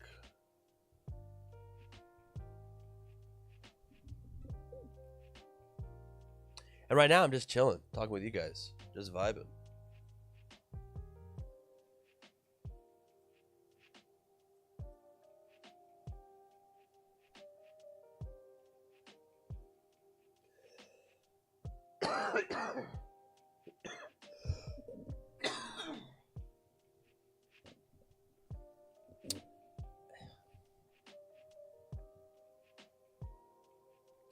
I'm so excited for Donatello. I need someone to help me cook.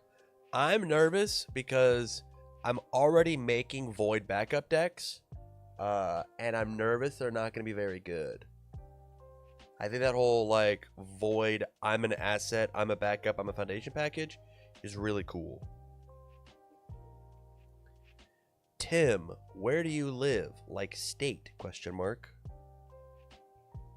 So Charles, first off, my name is Tam, Tam, and second, you gonna come visit or what up?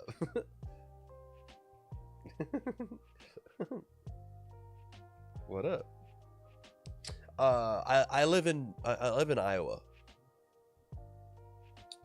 I live in Iowa. So any characters you'd like to see make a comeback with the new set being released? Iggy, do you mean like characters who weren't very who like were popular, fell off, and then now are coming back because of symbol spread? Is that what you're asking?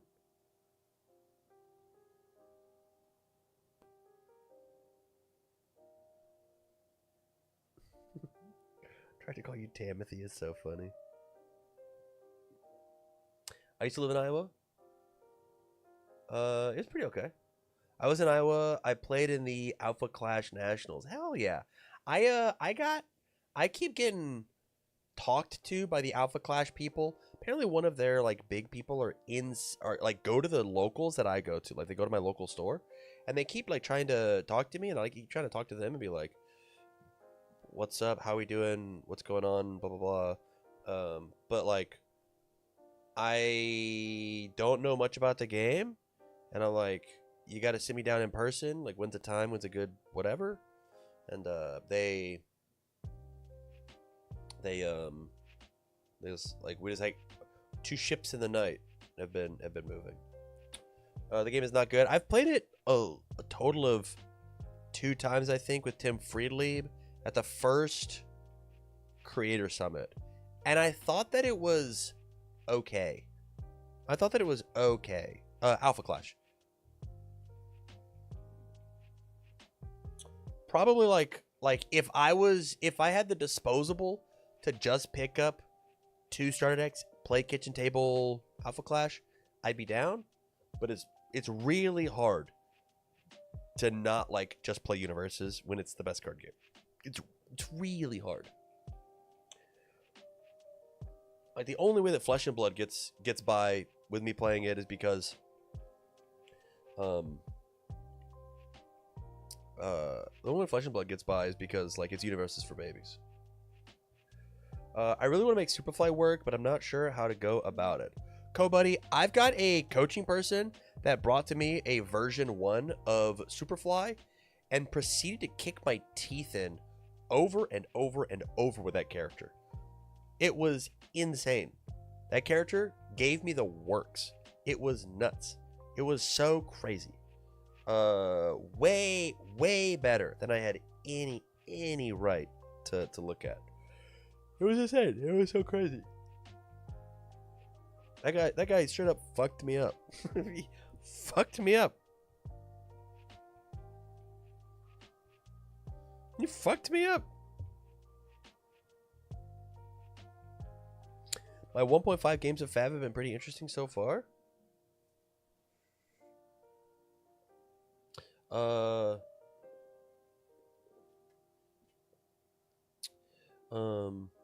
I like Fab a lot. I had a question that got asked. I'm sorry. I'm not ignoring you. I promise. Hold on. I'll go back. Chat, you're distracting me.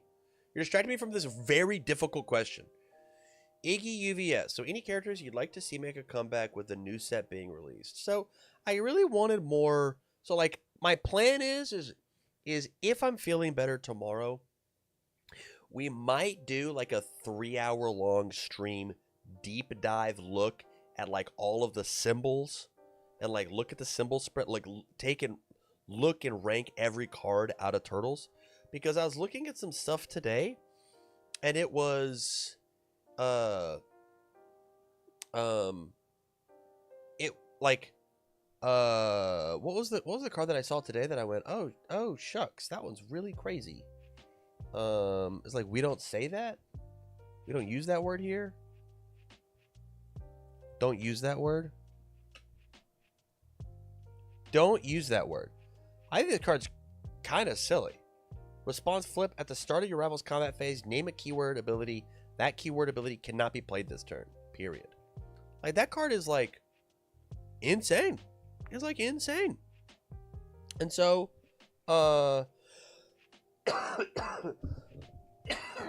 doesn't really answer your question, but, like, I haven't really looked at, like, what the full set has got going on.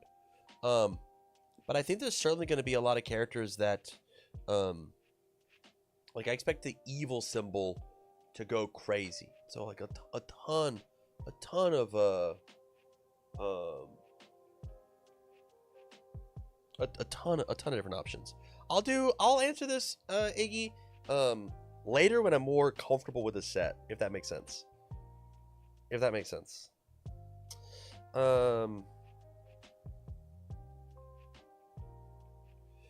Okay. Come back. How close are you to Des Moines? The creators live in Iowa as well. Pretty close. Like, kind of west of it, if any, like, if you could describe it.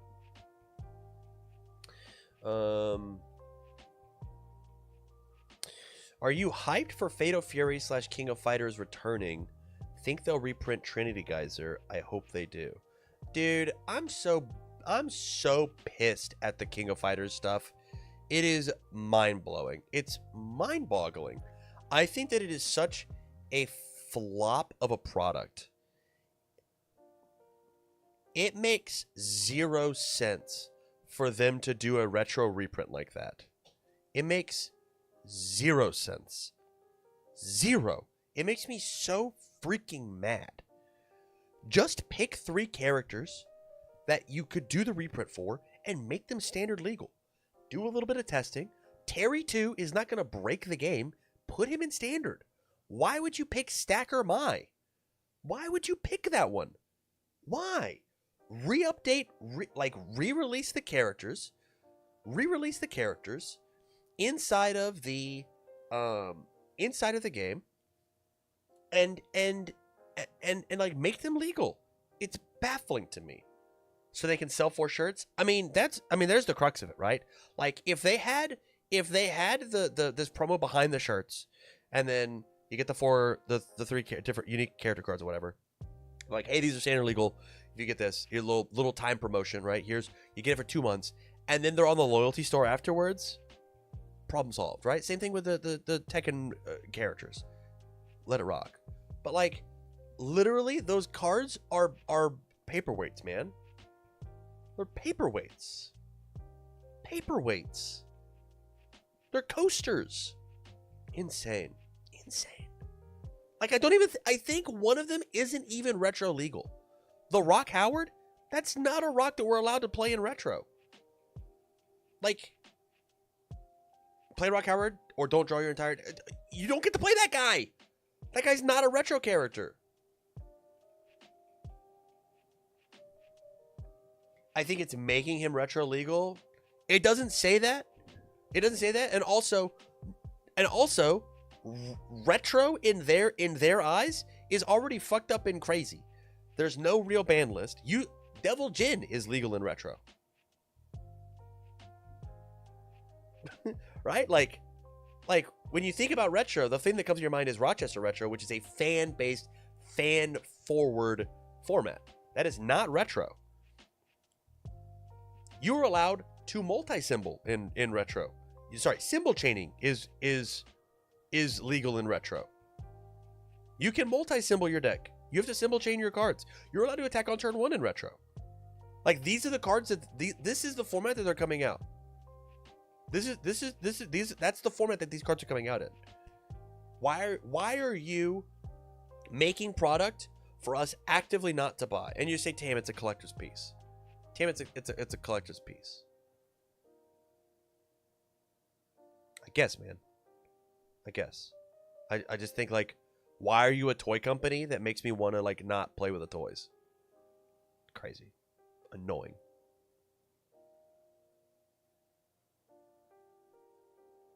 You get to the symbol chain but get wrecked by a tune? Correct! Attunes just don't exist.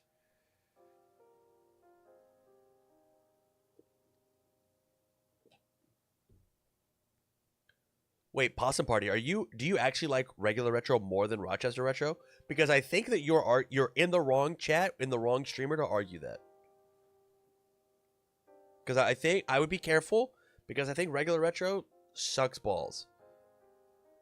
I think attacking on turn 1 is cringe. I think simple chaining is bad. Be careful, because I want to make sure that you're rooting for your side correctly, and I call you dumb for it. No, Rochester retro is real. Normie retro isn't real. It can't hurt you. That's what I'm talking about. Possum Party. There you go. There you go. There you go. Okay. At least the last shirts were standard characters. Thank you. Thank you.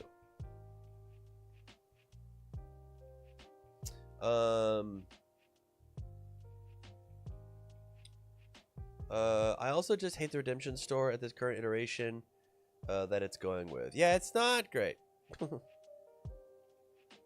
Symbol chaining isn't bad if they fix the way a tune symbol works in card pool. I will agree to disagree because I don't want to get into it. Decade-old questions. How do you feel about reversals? I'll give you the short answer. If tuned correctly, everything in our game would be fine, including reversals and multiple. You're allowed to have both. The issue is it's very easy to overtune both of those things.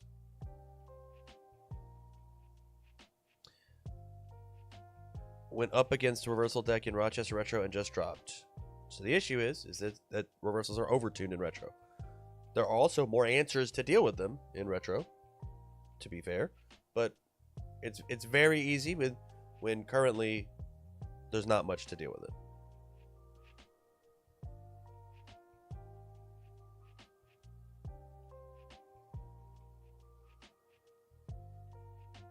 Whoa, chat's popping off. Chat's popping off. Reversals are very hard to tune. Too bad and no one plays them. Too good and it's miserable. Yeah. I think you make them good and then you... we should be able to attack on turn 1 in standard. Sure, but your attacks... You can't enter the... Sure, the attack gets dropped. Your rival isn't allowed to block it. Sorry, your rival is allowed to try and block it. You can't deal damage on turn 1. So you don't enter the enhanced step. Like let me make the rules even more complex than normal.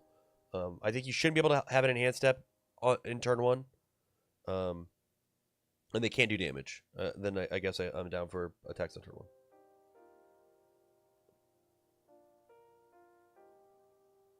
I've been waffling on if I should attempt to play Rochester Retro. How easy is it to get into? Incredibly easy. You already have a Rochester Retro deck right now. Literally every card that you have for your standard deck, I had to double check, is legal in Rochester. Oh, that's not true. Double Gen is not legal in Rochester Retro. Every card that you have right now in standard, asterisk, is legal in Rochester Retro.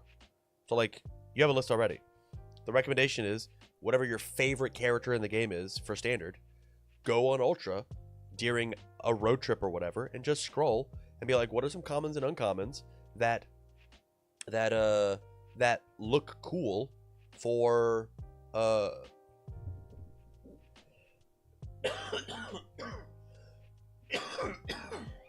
that look cool for my cool standard character, and go add them into your deck. It's just that simple. The problem with Rochester Retro is the problem with Rochester Retro and its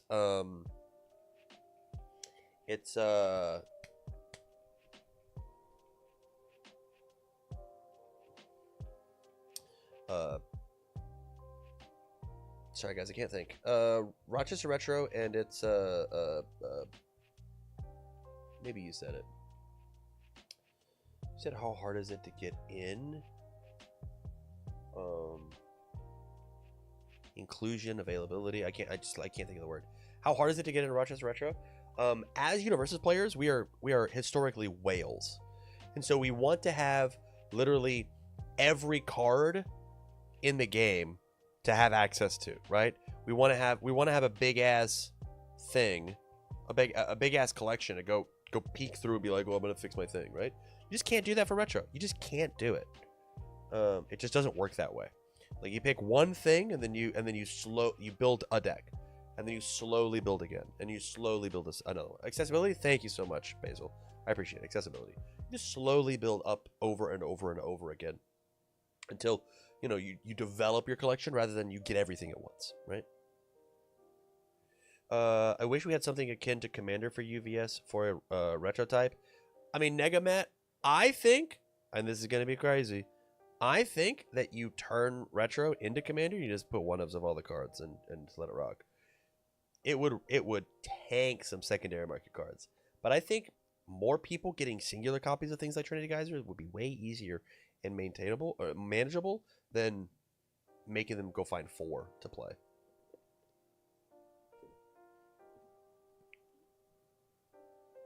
Card pool is way wider.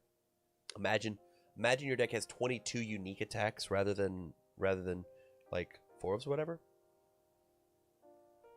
Let's talk about let's not talk about some of the really old cards that are like 250 USD. Yeah. Singleton. Sorry, I'm gonna go back. So David, I mean, I agree, right? The good news is like you don't need those cards to compete, and honestly, a lot of those cards are that much due to scarcity, not due to power level, right?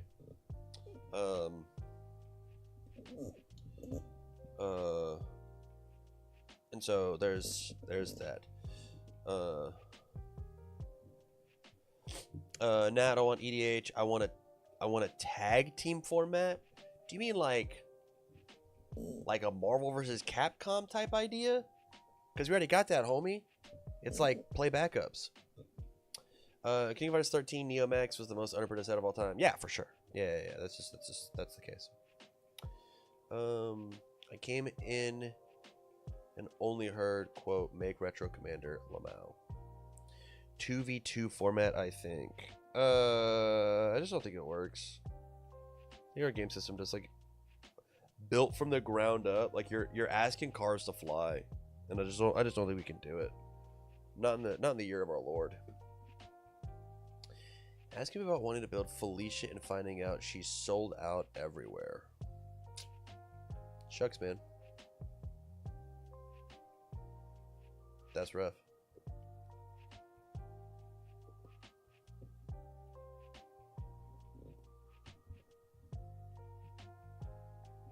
Sorry, I got blinded by all caps. Sorry. No, I want to play a character while my teammate plays another character, and I want us to tag in and out on our turn. I want an actual 2 characters chaining combo kind of thing. I'm not sure how to make rules for it, though. I wish you luck. I'm not going to sit here and yuck your yum. I wish you luck, man. What I would rather do is then like make actual teams events. Let's do that instead. With like some real dope ass pricing, like I don't know, if you win a teams event at a major, you get like an asset or something like that. It's never been done before, and I'm sure it wouldn't be very exciting. It wouldn't be very exciting. I had so much fun at the teams event. Yeah, it's because it's the best format of universes. It's not close. I have to blow my nose again. Sorry, chat.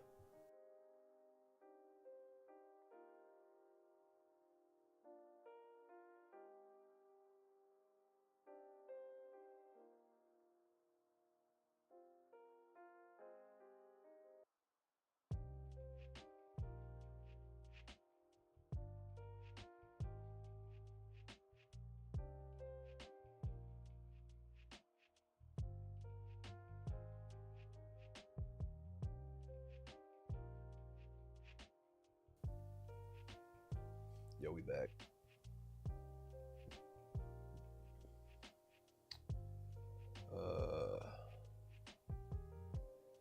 Incoming wall of text because I've thought about tag team stuff.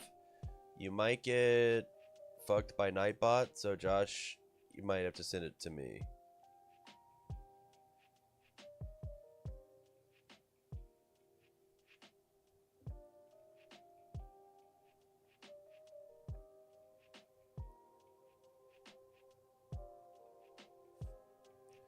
I wish I had brought my bulk with me to Louisville so I didn't have to subject people who were playing chill stuff to Porco Lamau. Yo, can I say something crazy? Louisville was the first time ever I've gone to a Universes event and played 0 games of Universes. My number one takeaway from that event is I need to I can't let that happen again. I left that event and I think that's why I'm sick. Is that I didn't actually play any Universes the whole weekend. And I was so bummed about it. I came back distraught. I was like, I didn't play a single game. Not one game. Not one game. Insane. The event just ran too long all 3 days. I mean, there's that, but mental took an L, the immune system followed. Poetic.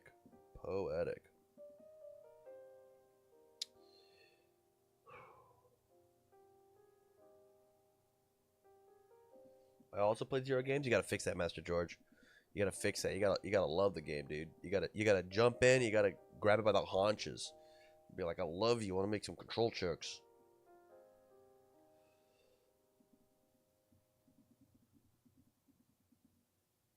We live in a toon world, so you can have a tag team NVC 2 set where each character has a hand size similar to HP and a tag keyword, then combine health and hand size. It was less of a wall than I thought. Josh, I'm excited to make your whole day, dude. You ready to leave my chat? It's gonna be dope.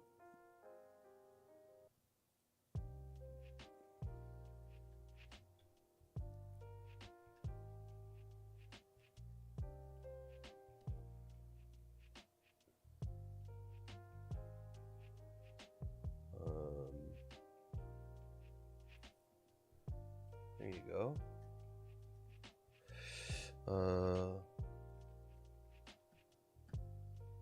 There you go. Bye, Josh. It was fun having you.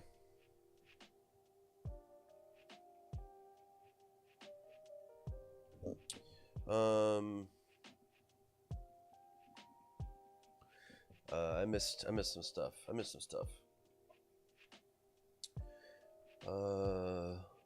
Had an instant game versus Biaco.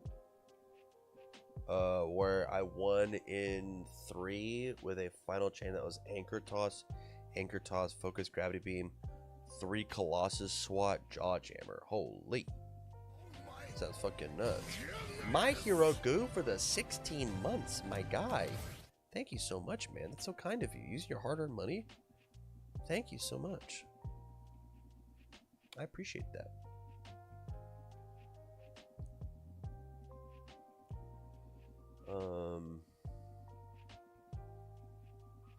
I was so hoping that the success of Mortal Kombat set would give us an Injustice set, which would lead to a DC set. Never happened. Possum Party, I heard that the WB, specifically Mortal Kombat people, were a real pain in the ass to work with. How's that changed? I don't know. Can I write off donations? Can I lie and say yes, even though I don't know? Because I'll let you. I'll let you. I'll give you Lane, you have permission. You've got my permission. By all means, write off the donations. Feel good about it.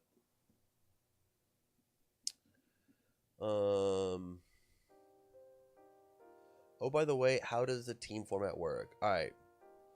But Dan said it was okay.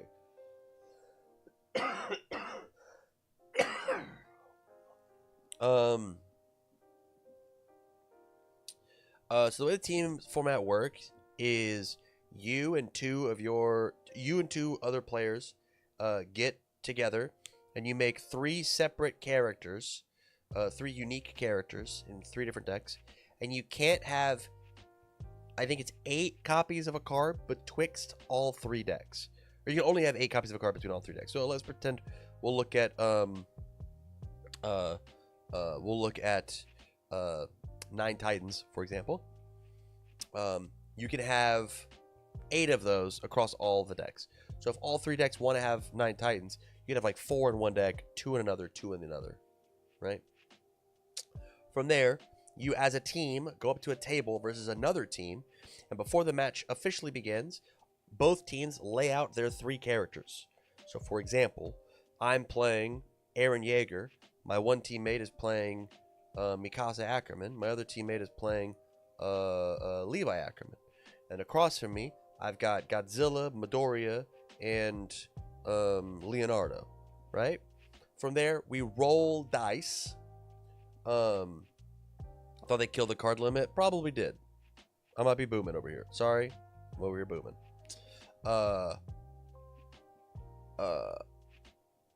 You roll dice to figure out which team is going to get to pick the first matchup. So if my team wins, I take and I converse with my team, and I say, hey, I think that I've got a really good matchup as Aaron into the Godzilla list. And so, what do you guys think? And my Mikasa player goes, no, I think I'm really good into Mikasa, into Godzilla. And you have this conversation, and you get to pick the first matchup of, okay, we're going to decide to put Mikasa into Godzilla. There's the matchup. And then the second team, the team that lost the die roll, then gets to pick the remaining 2 matchups. From there, you play your 2 out of 3 match, and the result is which team got the best 2 out of 3 across the results of the match. So if I lost my game, or lost my match, but my 2 teammates won their match, my team won. And that is how you report as you go all the way down. And that's teams. It's got a lot of collaboration involved with like picking your matchups. It's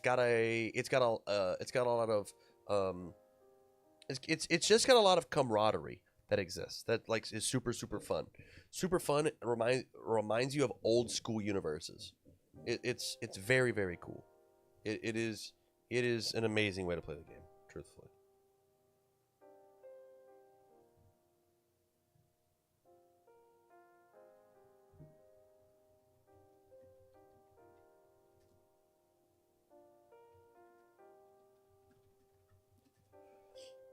Guys, I have an important update. Hayley Williams apparently released an album today. I've just learned. So I've been told that I'm not allowed to leave my room until the album is over. Is what I've been told. So you're stuck with me for at least another 30 minutes, it looks like. The way they have belts for teams, they need that for top 3 players in regionals and worlds. Livation, they used to do that for worlds. Like, you just, like, you got a belt.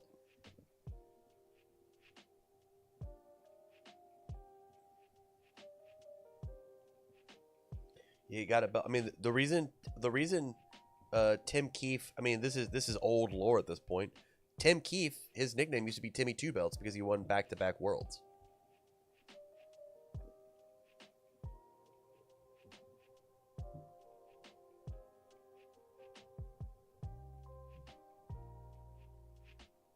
And also, those belts for teams, that was all out of Sean's pocket. Very cool of him to do. Very cool of him to do. I think very underappreciated, truthfully. So when did price support and all of the cool parts of the game go away? I cannot speak. If I speak, I will be punished. I cannot speak. I cannot.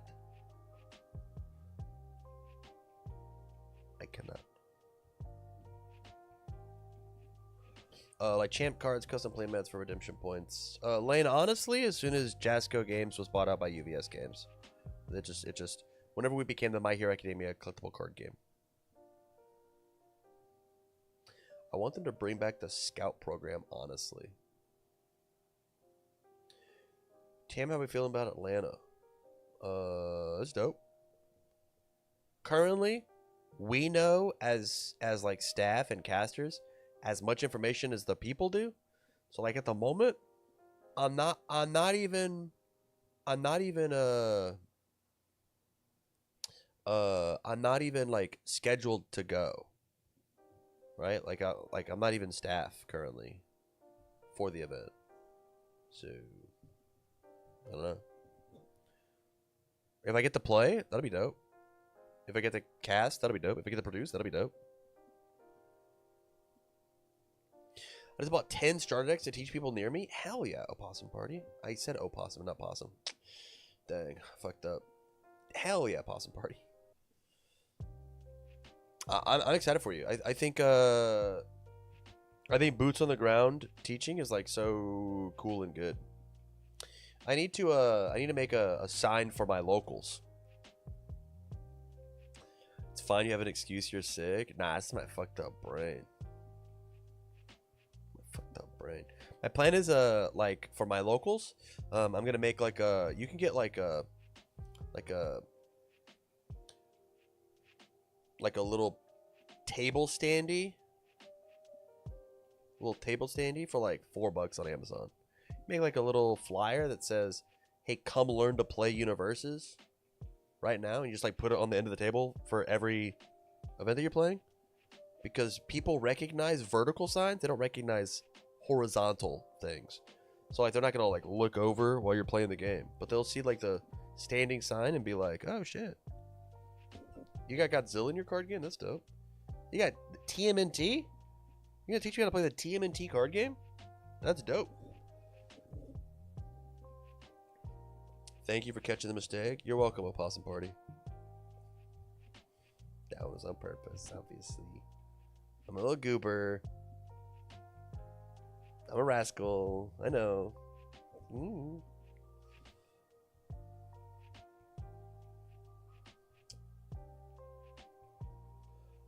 Makima is listening moment. I don't know what that is. I'm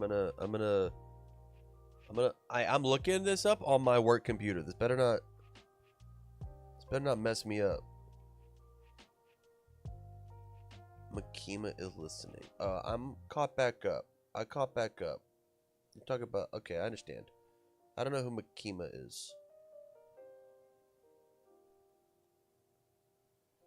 So with Mechazoid and the new action, do you think they'll errata Falling Titans to sack up Titan back up? No. No, I don't think so.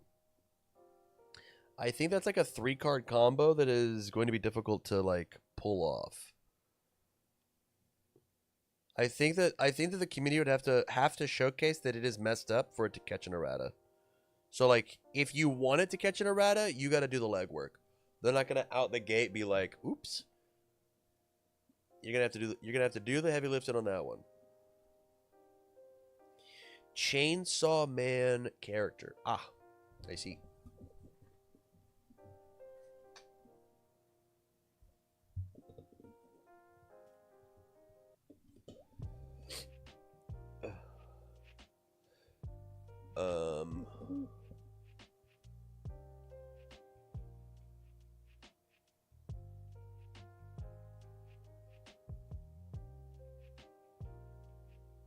You know what I really want? Them to take the 2,000 pack trash on military, and from the time they announced it to the time they cut it off, I was unable to get my cards home.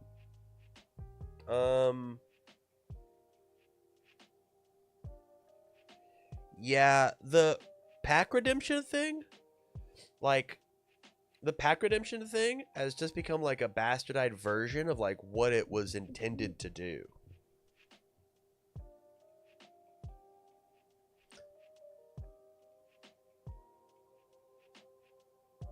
The action doesn't count and Fallings is on a 6. What do you mean the action? The action doesn't count?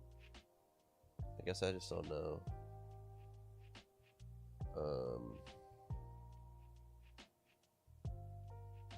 It's a void card, yeah? Void action. This card does not count for progressive difficulty. Yikes!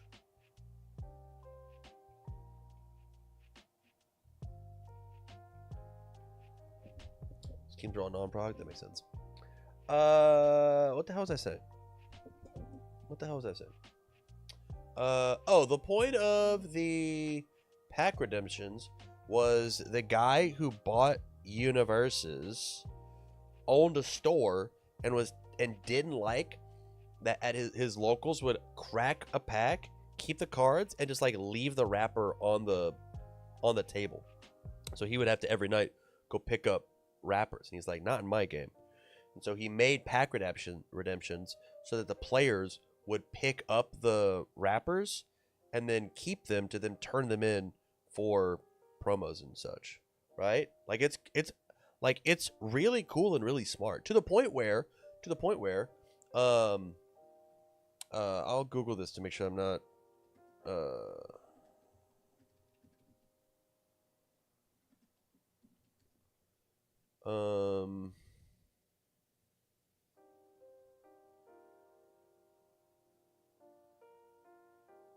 I'm here it is.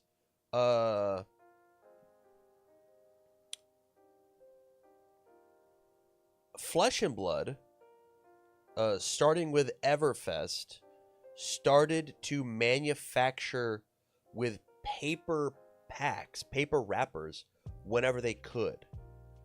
And so, like, anytime that they can make a paper pack, they will, to like help the environment.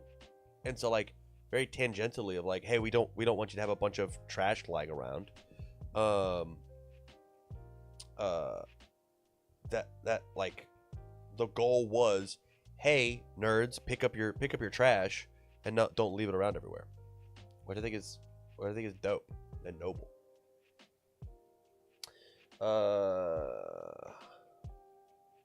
When pack redemption was a thing, I feel like we were the cleanest card game in terms of left behind trash. And again, the drizzle, that was the fucking point. That was literally the entire point. But I mean, it is a headache for the event staff, right? It is, right? Probably is sustainable for the size of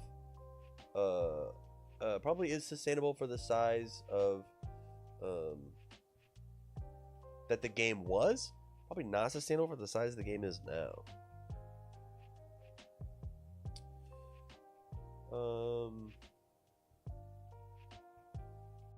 So good, I don't need more plastic in my pee. I mean, that makes one of us.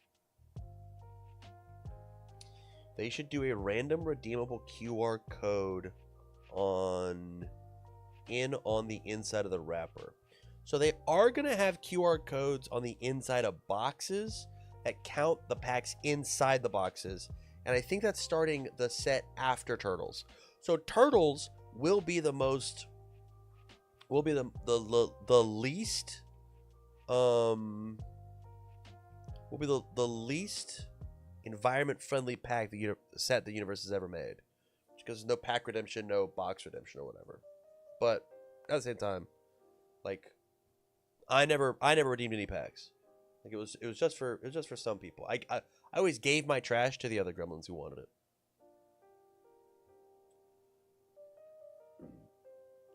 You guys talk about decks. I don't want to talk about that. Lonoka needed a different diet. Eating packs, wrappers for so long, probably not good. That's a good meme.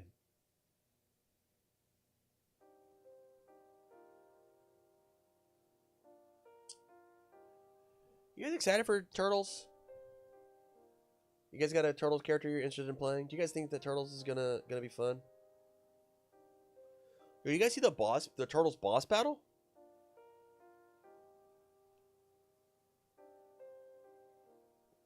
Something UBS did a long time ago, a while back, you used to be able to get custom mats of any card art.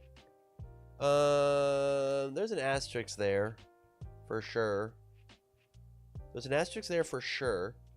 The asterisk being, that it was only the card. Like there were some. That was, excuse me, that was set to set. And how that worked.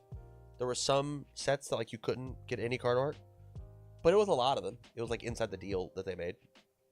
Like you could or couldn't.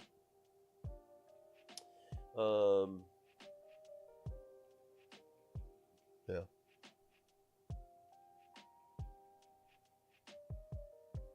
But yeah, I mean, I think that's a cool idea.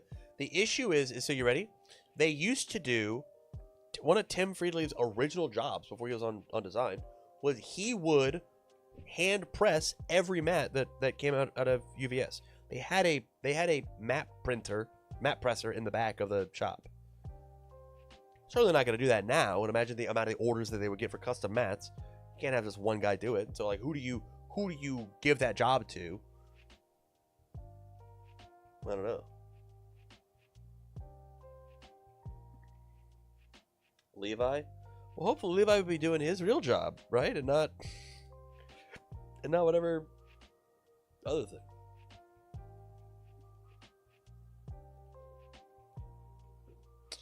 I mean, what else are they having him do? If I speak, I cannot. If I speak.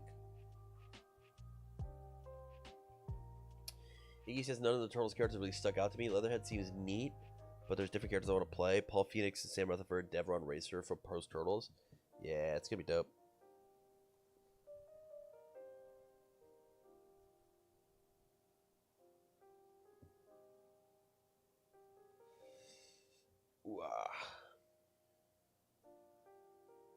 So did any of the design team at Jasco go to UVS Games? Yes.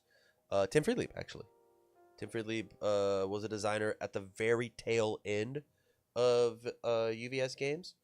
I believe that I don't know what set he started on, but he's been there since Jasco into UVS Games. Because I feel like Jasco had the best creative run on the game. I think that's nostalgic rose-colored glasses, because I think that they are just as creative now as they were, genuinely, right? Like, I don't know if old school UVS comes up with, whether you like it or not, Attuned is creative. Whether you like it or not, forecheck attacks are creative. Whether you like it or not, backups are creative. Whether you like it or not, those are creative ideas. I don't think that OG Jasco Games would have ever thought of those. And so, like, the fact that like exists, I think that they are probably more creative now. The question is do you like those creative choices? Not super interested in TMNT characters. Very cool to see what old characters come back. That is kind of the thought process I'm seeing. Like, these characters like aren't very good, which is just like a second set that isn't AOT that the characters feel pretty lackluster on.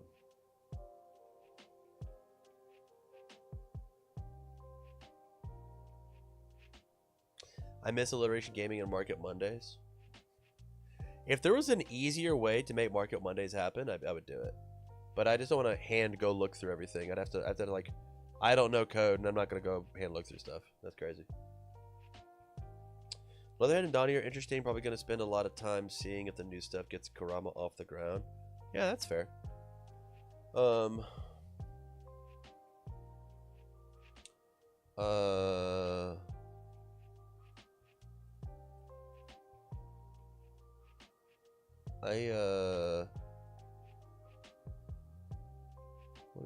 What is happening?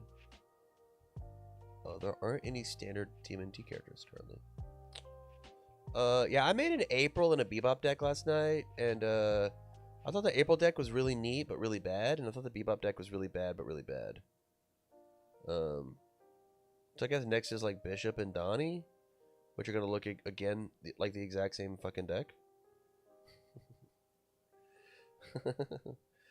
So there's that, which is neat. Wait, Donnie's a 7-hander? Yo, I think Donnie might actually fuck. Wait a minute. I think Donnie's gonna be crazy, actually. I think Donnie might be nutso. Donnie has so many assets to fuck with. Everyone's sleeping on Wingnut? Yeah, everybody's favorite character, Wingnut. Big fan of Wingnut. Glad we didn't have less characters and more backups for everybody's favorite fucking character, Wingnut. So excited for Wingnut.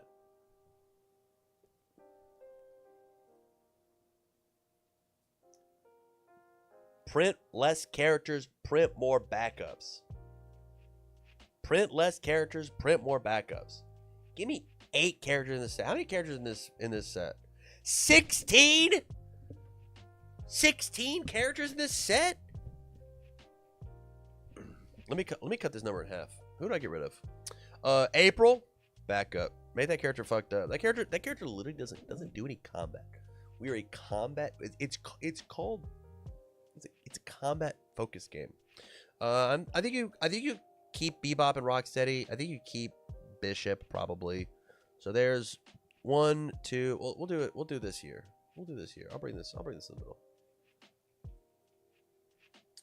I'll bring this in the middle. Middle screen, bottom right, and then I turn this shit off so I can see. And then I can do this, and then do this. There we go. All right, we make April a backup. Get rid of her. No longer a character. She's a support character, what she's always been. Bebop, I'm in. That guy can be a character. Bishop, I'm in. That can be a character. Donatello, I'm in. That can be a character. Leatherhead, backup. Who cares about Leatherhead? Leonardo, that guy could be a character. Megamutant, that guy could be a character. That's one of the main characters. I remember that guy. That guy was probably on the poster. Metalhead, if this character was important in the TV show, I guess you can make it a character. I mean, you've already got Bishop in here, right? I literally quit the show. The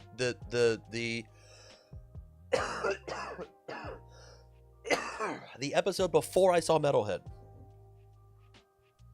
Michelangelo, that guy can be a character. Raphael, I guess that guy can be a character. Rocksteady, I guess that guy can be a character.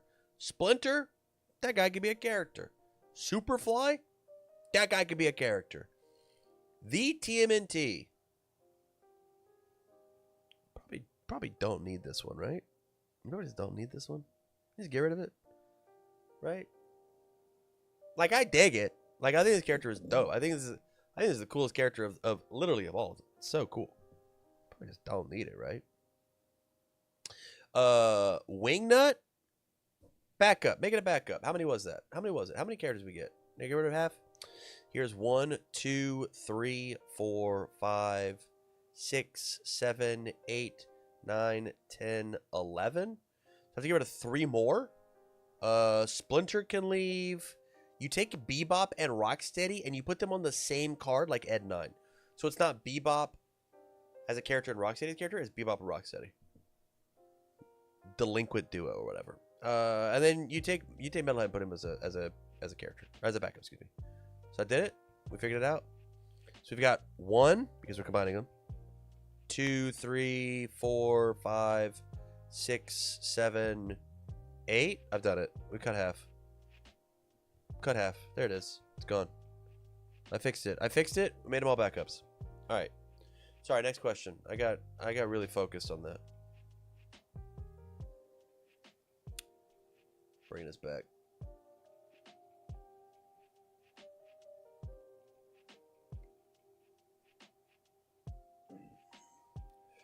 You must be in love with Guilty Gear since it's going to be smaller. Hell yeah. Hell yeah. I want so few characters in our game. Give me less characters and make them impactful. Make them really cool and awesome and well thought out and fleshed out. Make me have a tough choice between playing them all. I'll go back. Serious question, with the next regional all being back to back, do you think that will affect the metagame in any way? For example, results from the first one affecting deck choices of 2 and 3? I mean, yeah. But our game is weird. Our game is weird, and our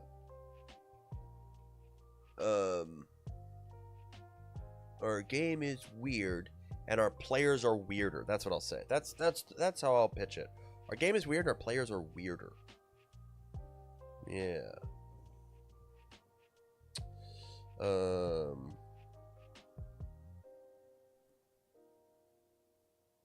Yeah. Never watched it. I don't like backups though. You're talking to the world's #1 backup enjoyer, so be careful. You're on thin ice, Possum Party. That is a thinly veiled attempt to add planeswalkers from MTG. No, I just don't think that's true. I just don't think that's true. I think that like you can see that and be like, I get how they are similar, but I think that backups are so smart for the game. So smart for the game. In a game that is so IP based, I think having characters be hyper focused and have all characters be on a fairly similar playing level because you reduce the amount of characters that exist in the game. Like right now, hold on. Right now, as we pop in, I will now take and go standard characters. How many characters are in standard? How many? Take a guess, chat.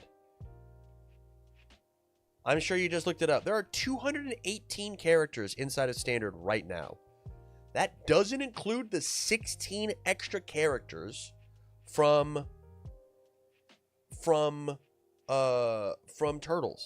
That doesn't include them. There are 24 characters in standard. That's an absurd amount. If we literally cut that number in half, you still have 110 potential characters to play with. 110. 110. You don't need that many characters in the game. You just don't. It is absolutely muddying the waters.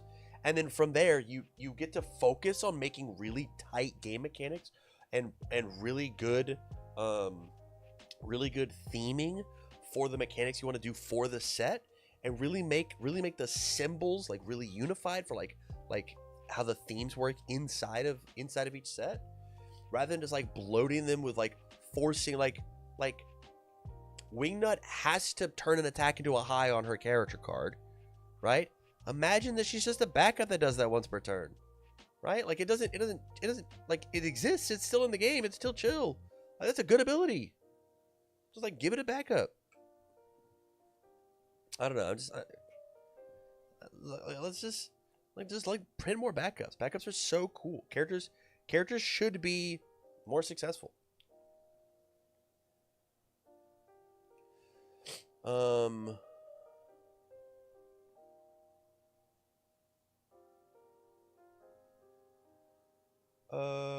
Beep beep boop. All right, where are we at? Where are we at?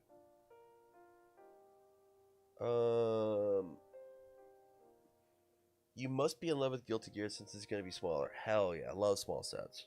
Love small sets. What do you think about the Guilty Gear news we got?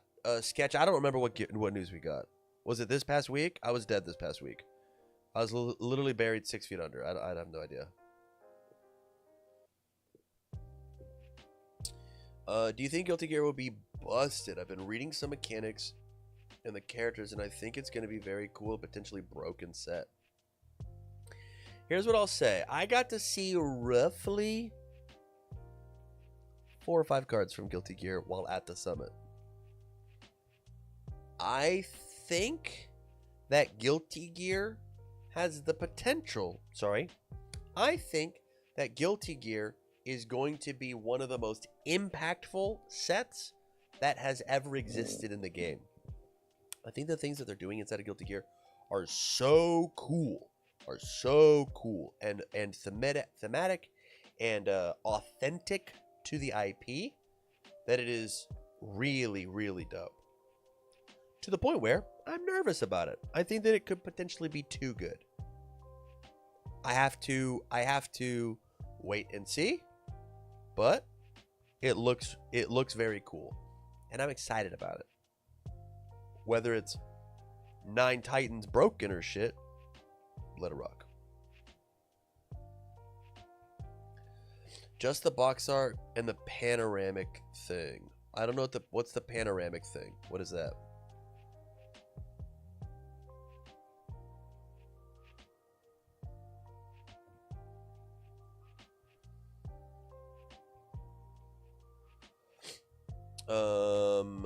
good design isn't a limited resource.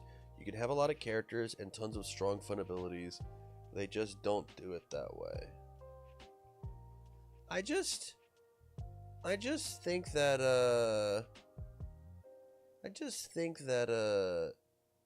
like less can be more. Less is more. Like, make like a really tight, beautiful product. Like, make it really tight, really beautiful, rather than like bloated and like unnecessary, right? Like, the people that like Wingnut are gonna be really excited to play Wingnut as a backup as much as they're excited to play Wingnut the character. Like, they just are. Like, they just are.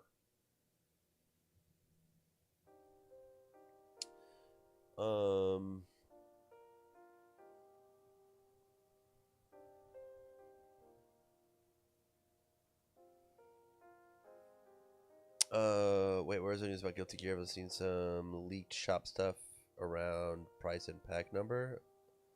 I don't remember what those are. The game has so much choice in deck building, predicting the meta is really difficult. True. I would expect people to be packing backup 8. That's very fair. Find the backups if you get rid of Blitz. It's the only change I can truly can't find a reason to like. Yeah, that's fine. Pause party. I mean, we were literally added to the game when they were literally added to the game when they hired the guy that designed Planeswalker for MTG. Yeah, I mean, I guess that's fair, right? But like, two designs can exist in the like next you're gonna be telling me that like we stole draw one card from Magic the Gathering because they certainly had it first, right? Like, that's just like it's okay to like have things that like look the same, right?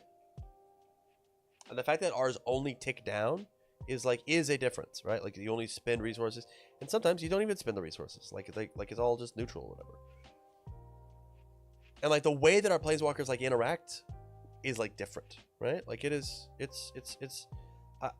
I can see the comparison, but I think like just like reducing backups to planeswalkers like just is like really reductive and like isn't helpful because of how we play our game versus how Magic plays their game.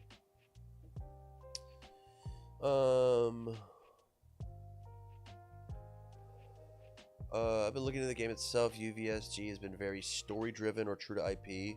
Look how the game works, and then you meet mechanics, and they be wildly OP. Yeah, it's gonna be fun.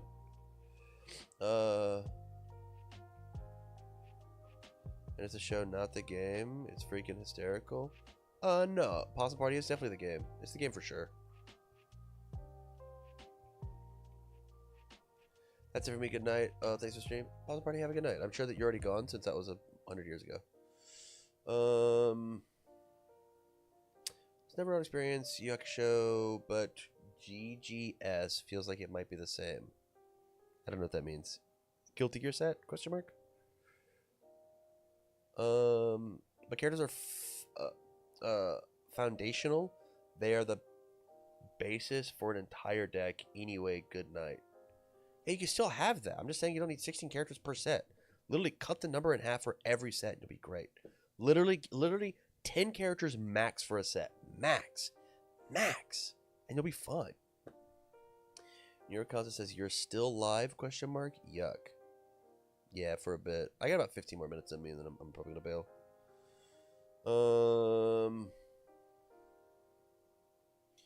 55 for a 12-pack box. Sounds dope. Sounds sick.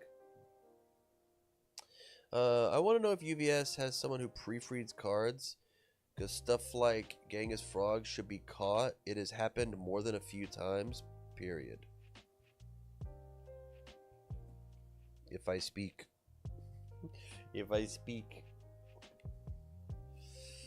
Guilty Gear Strive, like in terms of power level. Strive. What's wrong with Genghis Frog? Statics are considered live effects. And live effects are active as long as the card is live. So the static works in the discard pile and the remove from game pile, like Master George says. Which is pretty cool. You know, big fan of it.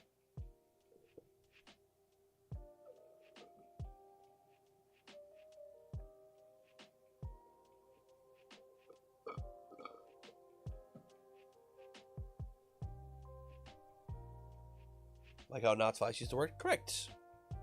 Correct. Yep.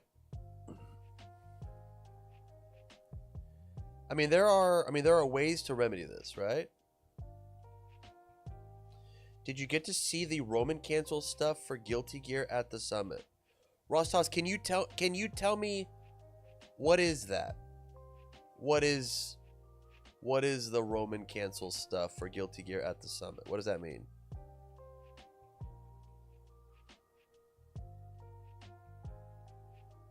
Like, what is Roman cancel?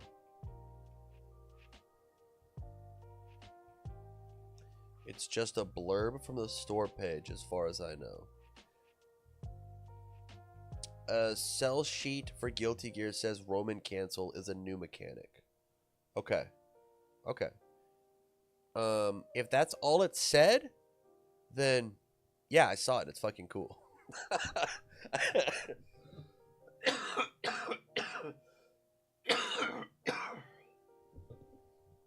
I had to make sure that I wasn't gonna leak anything. Yeah, I saw it. It's fucking dope. So cool.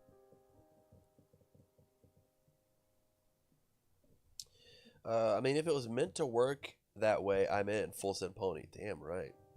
Leakers in chat? Yeah. Here's what I'll say. You ready? I think everything that's happening with Roman cancel is like some of the coolest shit that's happened in universes in a long time. Genuinely. I think like the Roman cancel idea and like the like how they're utilizing it is so freaking dope. So cool. So cool.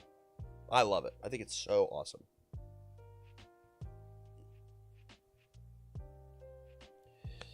Expertly executed.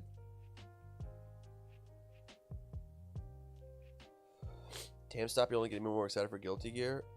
Dude, it looks sick. Genuinely, the set looks dope. I don't know how good the cards are or whatever, but the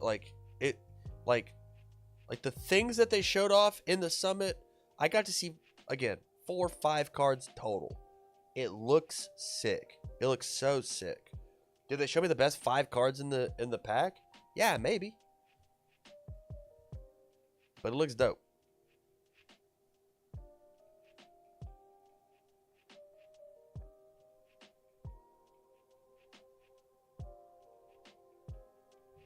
I'm excited. I love the IP so much, and the box art had someone I like on it.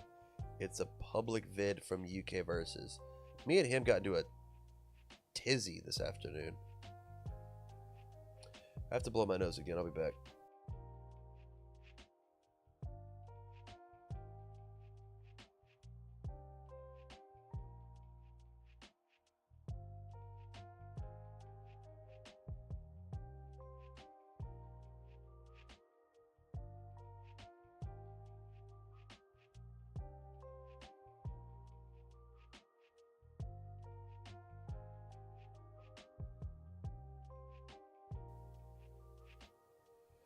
All right, back.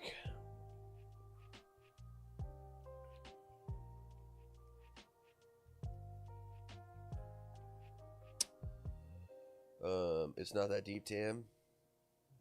It's not that deep. It's just, how the game functions. And I'm not gonna get into it.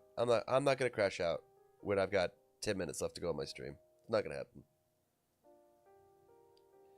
Open case is 12 boxes instead of 6, but if it's still 6, then it might be rough for judge compensation and winners at a regional.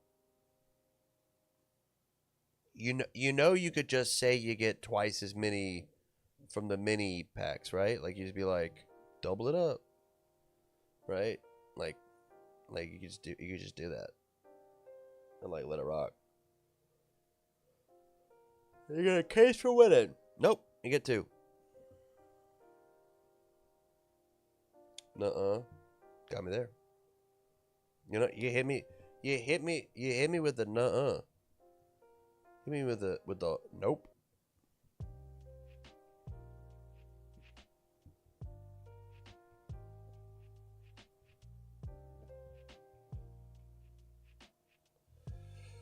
Whew.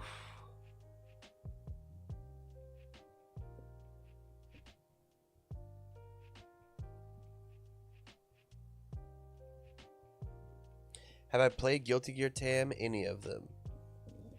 No. No, the only fighting games that I have played like at all and would be considered competent in are Street Fighter, Dragon Ball Fighters, and then Super Smash Brothers. Like that's it. Never a Mortal Kombat kid, never a Soul Calibur kid, never a Tekken kid, never a like I know I like the fighting game community and I enjoy spectating some of those games, right? So like I've watched Guilty Gear a little bit, right? Like I've watched what's the I almost said what's the anime fighting game? Like I've watched Skullgirls be played. I've watched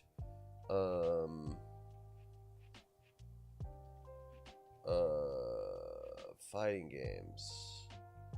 Can I say list of fighting games? List of fighting games. I can't believe that I typed list of fighting games and Dragon Ball FighterZ comes up first. That's crazy. Like I was never like a Marvel vs. Capcom person. Like I didn't like how vertical those games were. Injustices, whatever. Blaze Blue. That's what I was thinking about. Blaze Blue is fine. I played a little bit of King of Fighters, whatever the most recent one was, maybe like 15, 14, something like that. Maybe 16, who knows. Killer Instinct. I played Killer Instinct when I was a child, like before I knew anything about it. And I always picked what is the skeleton? Who's the skeleton in Killer Instinct? Who's the skeleton? Spinal. I played Spinal. And the reason I played Spinal is because he had a sword and a shield like Link from The Legend of Zelda. I also played. I mean, funny enough, one of the reasons that I like Turtle so much is that TMNT had a fighting game on the Super Nintendo. That I really liked. But yeah, I was a big Street Fighter kid. I played a lot of Street Fighter. Street Fighter 3 to be specific. Whew. Street Fighter 3, what a fucking game. What a fucking game. Holy. I'm prepping for Riptide as you stream. Waka, are you a that's the one in Beercade. I play that one. That's inarguably that's the gold standard for Street Fighter. That game is so beautiful, man. The pixel art is so good. The mechanics are so good. Like the fact that you're allowed to have like a crazy high ceiling. I don't play Ken, dude. Me too. I'm a Shoto. There's no shame here. I'm here to show you repping with the rest of them. I'm in. I'm down to. Because I know that's what I'm saying. Me and Bear, we're the same person. Daigo Parry is just go to with a sauce. Dude, we got parry. We got drive parry in our game. Can you imagine blocking with so many drive parries? Your rival goes insane. You military airship up your drive parry and then block with it again? Holy.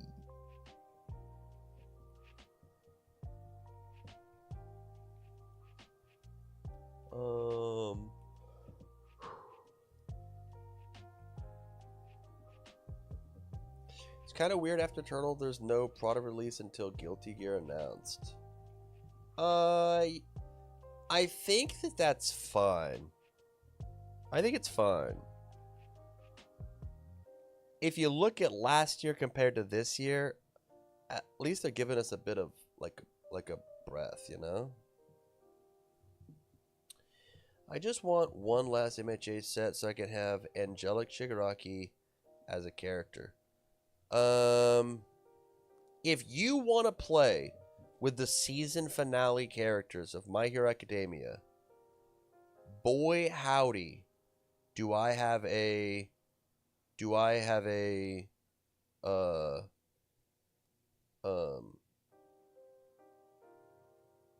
set for you. George Zhang made a custom MHA set, and that's probably the closest you're ever gonna get. Ever. Waka, what's your Christian name? Have we met? Because I'm such a huge Melee head. I say that, but I'm a fake fan. Because I've watched actually 0 Melee tournaments this entire year. Because I suck. Because I hate the game, apparently. Also, my goat got banned. Which, rightfully so, but does suck. TMNT format is going to have more events than any format in such a long time. Yeah, it's going to be sick. It's going to be really cool. I'm excited for it.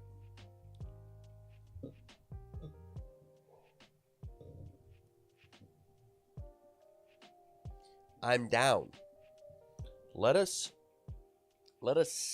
swim in it. Mango did do a no-no. Yeah, it sucks. It sucks, but it is what it is. Glad he's getting what he deserves. Bummed it happened in the first place.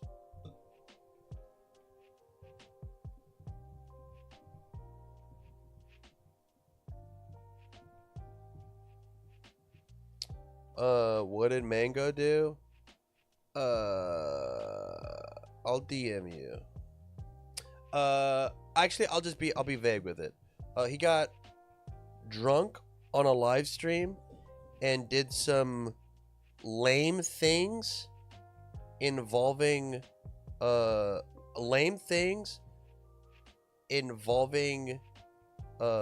participants of the live event. And it wasn't very consensual.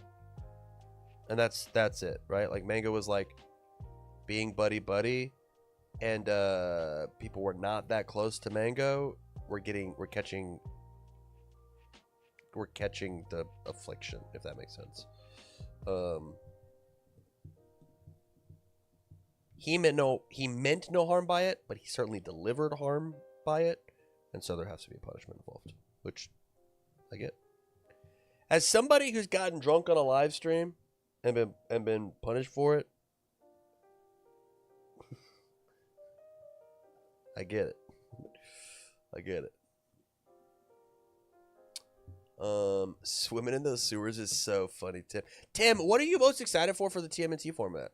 I'm sure you guys are gonna talk. I'm sure you guys have talked a little bit about it on the forecheck cat. Hey. Can I give some constructive feedback for the Forechecks cast? Are you still here? I just asked you like 3 questions and you have to type. And I don't have to type. I get to yap. If you were to bring a character from any show or anime, how would you customize that card? What a hard question. Sure. Will we be able to execute on it? Heck if I know. Okay. Number 1, you guys need to juggle more so that Will has a chance to talk. Justin be yapping. It is currently the 3-check cast with Will cuckold watching. You gotta kick it to Will. Hey Will, what do you think? You gotta kick it to him. And 2, I need all 4 of your guys' output microphones, and this is on Justin. You gotta give him.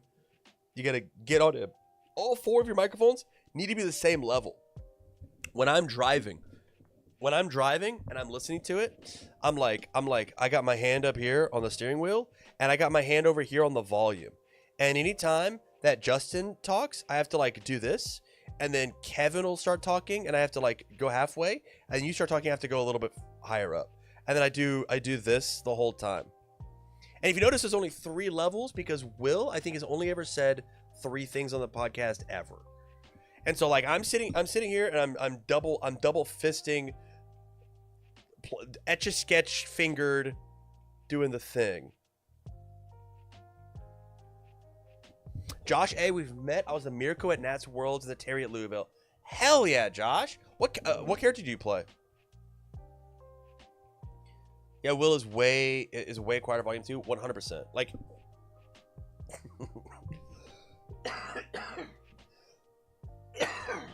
because I think the stuff that you guys say is like really interesting and really cool. But I can't like keep changing the volume on a like. You ready?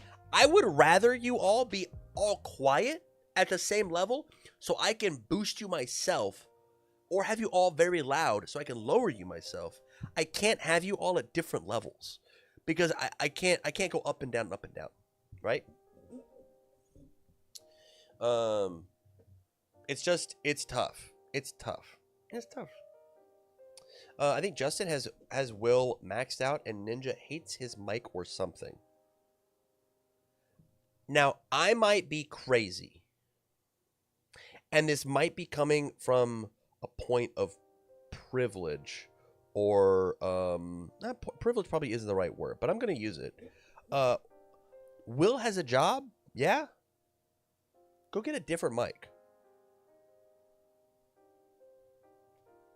Just like take the $50 investment. Don't go buy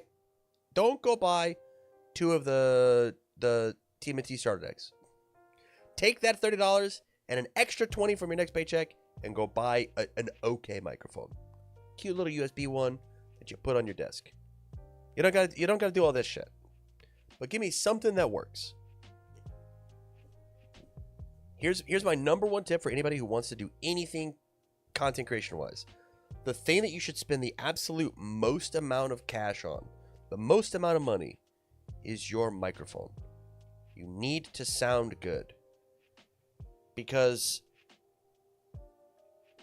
this is still an acceptable medium. This is still acceptable. I can communicate with you this way. I can talk to you. It doesn't need to be visuals on the screen. You gotta sound good. You gotta sound good. If you okay. All right.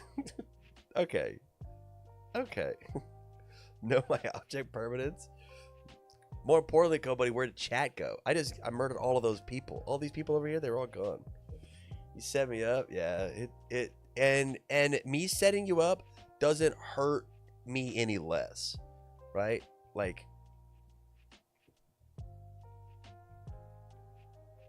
when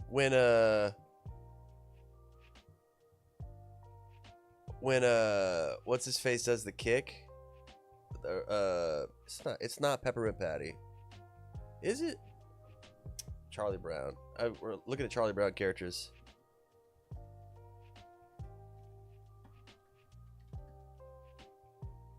I need a list of Peanuts characters. Lucy Van Pelt. That's her name, Lucy. When Lucy moves the football, it doesn't hurt Charlie any less, you know? Like, he knew he was going to do it. He knew she was going to do it. Radio existed before TV and still exists after. Damn right. Damn right. You got to feel that way. Guys, I can't believe Tam hates commentating with me. Here's the deal. It might be happening. Hey, hold on. I'm gonna look real fast. I wish I could find. I wish finding the calendar on this goddamn Discord was so much easier. It just sucks, man. I gotta scroll all the way back to the top to see who's on what. It's so annoying. I'm gonna link the Discord so people can help me, and then from here I gotta scroll as well. Oh, all right. So Europe, Barrett, you're not on for Europe. Do you want to cast with me? Because at the moment, I am not. I'm not on the schedule until Canada, which means I don't have to produce. I've put my pitch in to produce for the next 3 regionals, but they've said I've gotten nothing back. If so, I'm down to do it. You're my first choice. You're the first person I've asked. Obviously, you're not gonna tell me right now. We're live on the air. You could be like, I'll think about it, and then DM me, be like, no, fuck off. And that's okay. But you're down? Nice. I'll pencil. That's what I'm talking about. Thanks, man. My plan is I'm still gonna do the same producing thing on my side as I would normally have for the others for the other stream. And so we're like, I'm gonna have deck lists for everybody over on my side, as well. So that'll be pretty cool. Anyways, I don't know how much expressly excites me in TMNT. I was hoping for some cool frenzy cards, but they made like 2 total or something. I think the shape of most non-loop decks TMNT pushes are probably healthy. Yeah, I feel that way.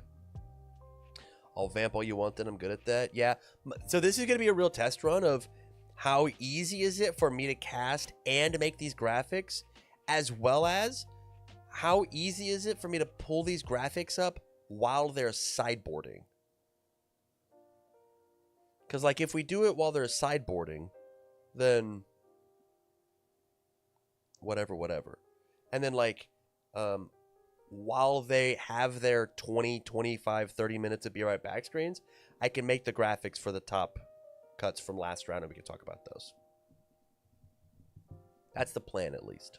That's the plan, at least.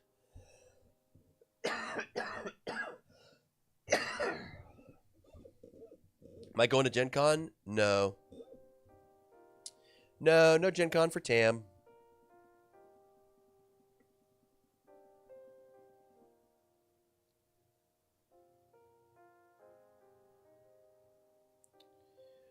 Nah. How do I make the graphics? I use Canva. That's the program I use. They look sick. Thanks, man. I use Canva, and then I've got a guy who rips stuff from UVS, from the UGN, which I gotta get him as an organizer on the event. It'd be cool if I could be an organizer on the event too. But it'd be kind of pretty cool. But we'll see.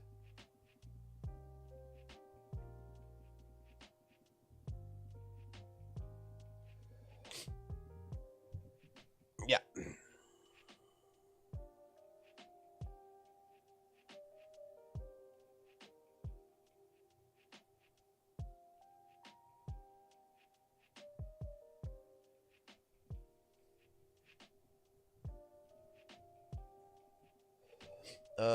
Did you catch up on the caster chat though? What? Where? What? The caster chat? What do you mean? What? Where? What?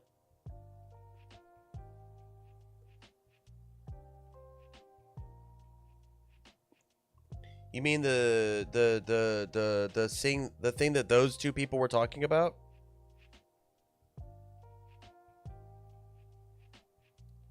I can't say names. Yeah. I'll just say yeah.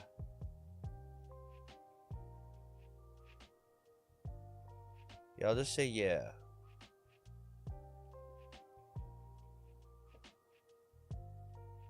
Yeah.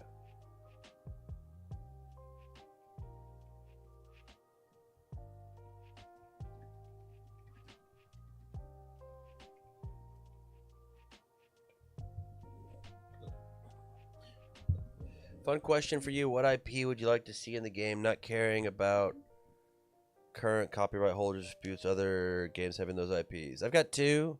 It's Avatar. Sorry. I got a bunch. Avatar The Last Airbender. Some sort of Marvel. Specifically Spider-Man. DC. I think I'm down for that. And then Invincible. Those are where I'm at currently.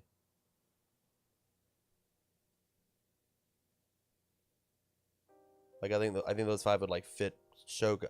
Like the fact that we got the isekai for Harley and Joker, make me want like a DC set so bad, so bad. You know how bad I want to play Superman in this game? It'd be so sick. Hi Dan, I've been watching the Louisville stream round by round the last few nights. Y'all did great despite everything that happened. Dude, Skins, the event was cursed as fuck. But the stream, slick. Stream was slick.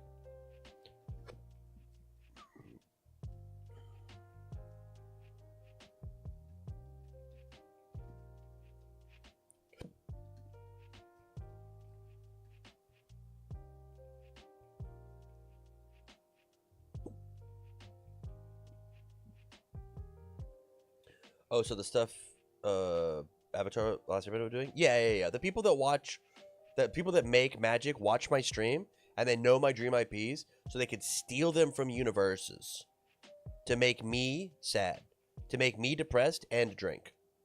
There it is. There it is. It's pretty cool. Where's my K-pop Demon Hunter set? Honestly, what a sick challenger deck that would be. 3-character challenger deck? That'd be sick. That'd be so cool. I'm actually, hey, ready? I'm in. There's my 6th one. There's my 6th one.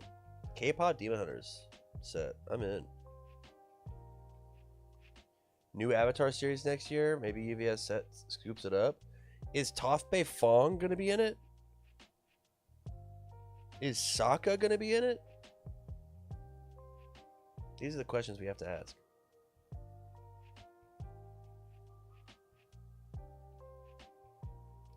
I was messing around with writing up a potential Aang character card on my flight home from Louisville. I had made some custom avatar cards that were overpowered and broken. I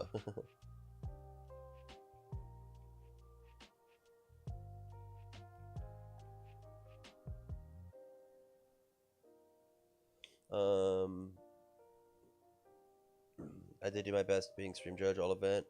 So hope that was fine.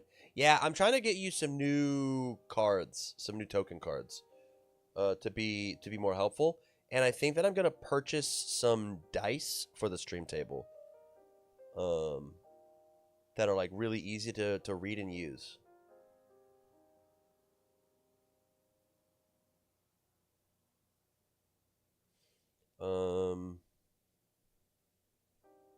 For me, it'd be Robotech, Persona, Rurouni Kenshin, Fate series, Sword Art Online.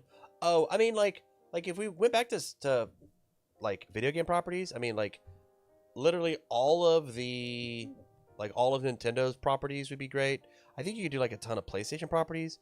Like imagine like you'd like a PlayStation, like imagine having like God of War inside the game. That'd be sick, right? You have like a um, 2-character set of like um,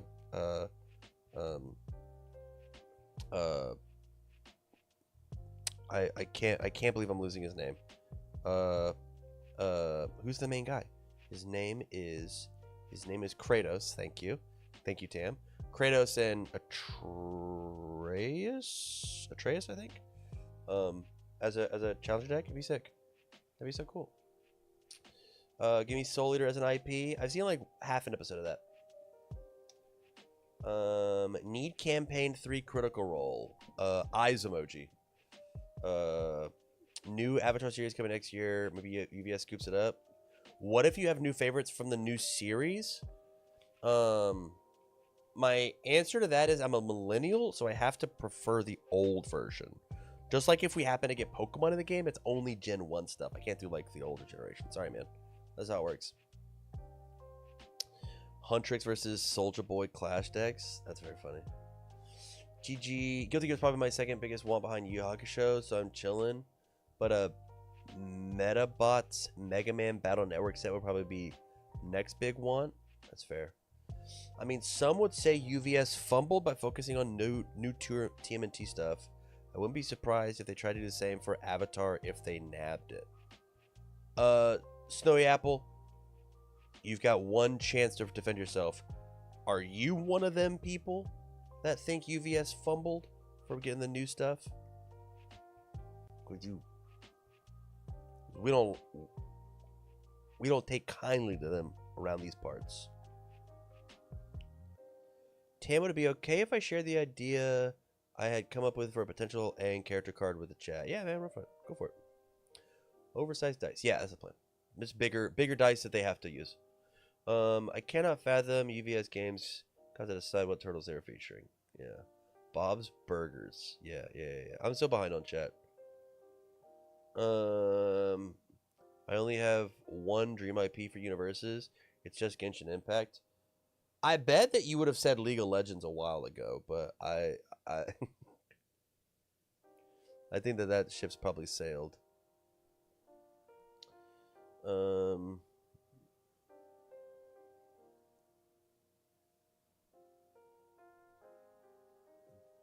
Problem I have is that my favorite anime are Initial D and MF Ghost, which are racing anime.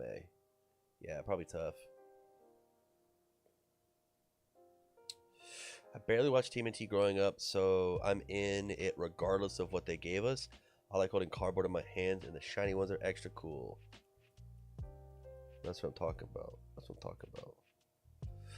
I think I would have said Final Fantasy 2, but I already have my MTG ones, so I'm chilling. Bear, I did not know that you were such a Final Fantasy head. Is this a recent development, like within like the past year or so? I don't remember like in all of our friendship you ever talking about Final Fantasy ever. Like, what games have you played? Like, I'm not trying to pocket watch your love for Final Fantasy. I'm asking more for like, how in depth are you in Final Fantasy?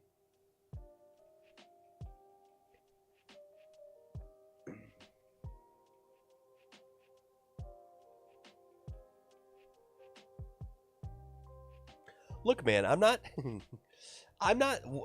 looking you. I'm not.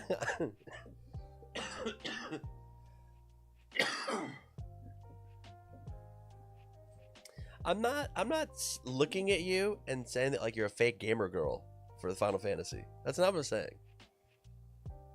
More so, the only ones I haven't played are like 6, 8, 9, and I haven't touched 16 yet. Holy shit, that's so much. Holy dude, that's crazy. I had a little. This is a new thing about you. I had no idea. I just didn't know. IDK Tam, I might be scared to tell you my hobbies because you would call me a nerd. Yeah, for sure. It's like Pokemon with me. That's so interesting. Yo, I haven't played a Pokemon game in 10 years. So long.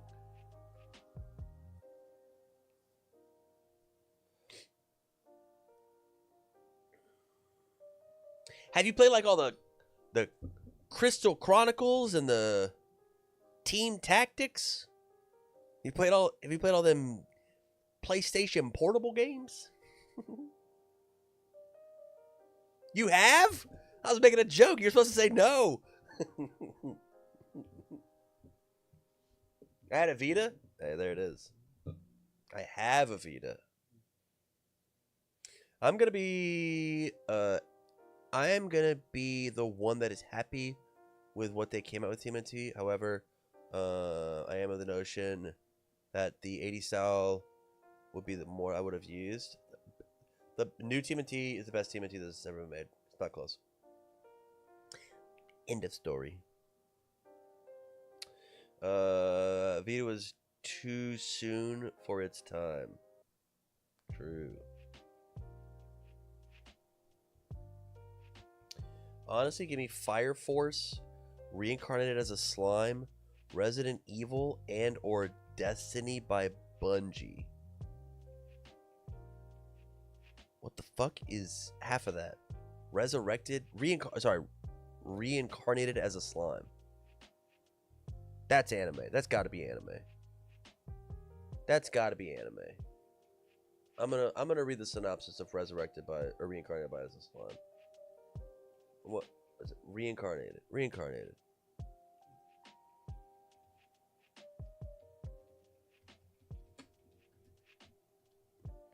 Reincarnated as a slime. Oh, I've seen this. Sorry, I know this exists. That time I got reincarnated as a slime. Let me move chat so I may see them as I read this out. Wikipedia.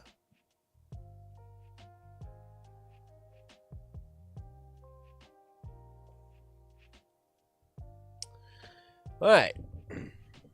I guess I can middle screen, bottom right, and then I do this, and then I do this. All right. That time I got reincarnated as a slime,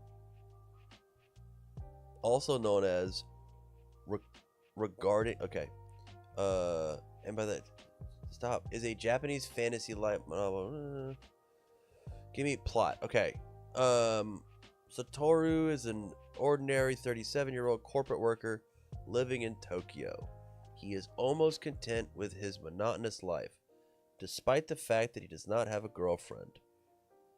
During a casual encounter with his colleague, an assailant tries to stab his friend, and Satoru pushes his friend out of the way and gets stabbed instead. What a Chad. While succumbing to the injuries, a mysterious voice echoes in his mind and asks a series of questions. In response to Satoru's answer, the voice grants him various gifts and powers to use in his next life. After regaining consciousness, Satoru discovers that he's been reincarnated as a slime, much like the title, in an unfamiliar world. At the same time, they also acquire newfound skills, particularly the ability called Predator, which allows them to devour anything and mimic its appearance and skills. They stumble upon Veldora, a powerful storm dragon, who's been sealed for the last 300 years for reducing a town to ashes. Feeling sorry for him, Satoru befriends the dragon. Okay. Promising to free him in destroying the seals. They decide to exchange names. Veldora bestows upon the name of Rimuru, and he receives the surname Tempest in return.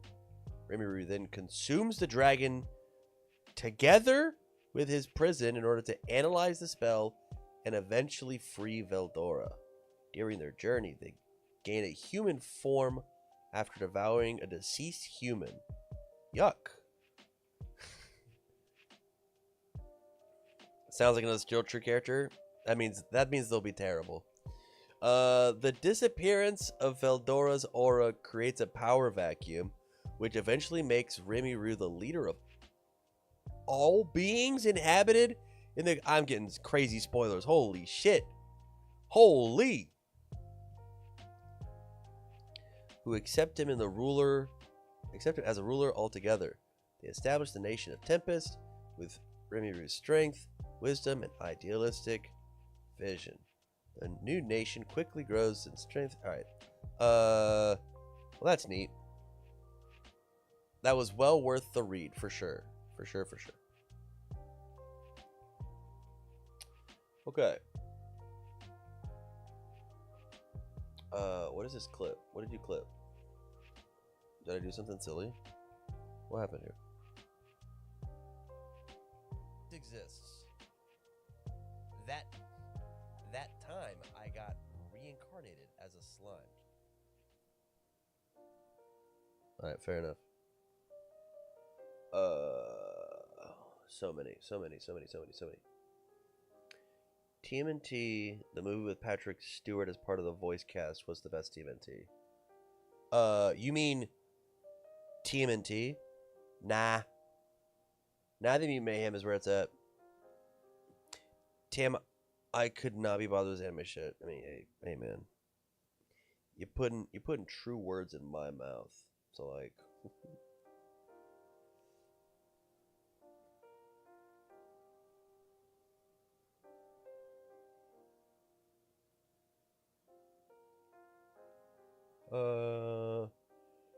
whew. Ross Toss, just give us some DC sets? That's what I'm talking about, dude. I want DC so bad. Y'all recently watched I think it's My Amazing Adventures of Superman or whatever. The new anime Superman. That shit was fire. Shit was gas. God, I love Superman so much. He's so cool.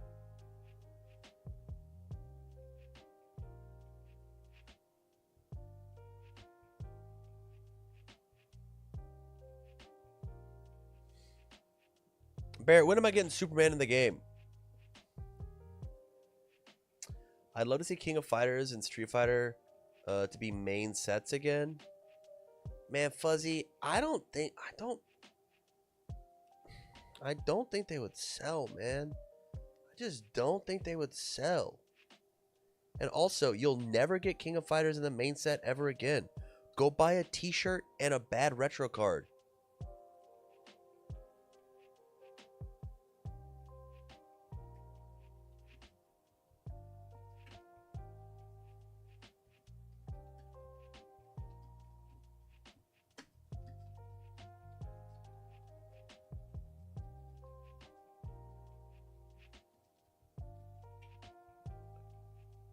What is the current popular game in the fighting game world right now? It's Street Fighter 6.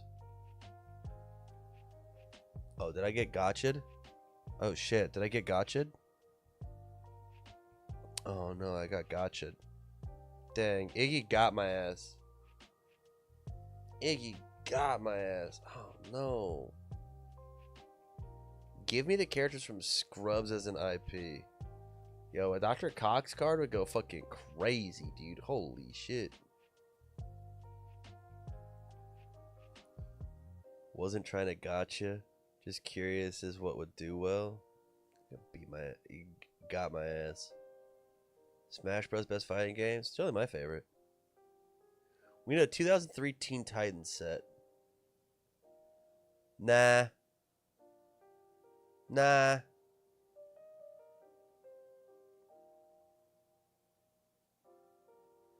I think aside from my favorite IPs, TM, anything that has A, an actual collector's popularity, and B, is dynamic enough for me to decide, I think character XYZ is cool with no context. Yeah, I think that's fair. I mean that's fine. And Code Dre. I'm not saying I wouldn't like that set. I just think it just wouldn't sell. Like it'd be so sick. It'd be so sick for the 800 people that already play this game. It'd be so sick.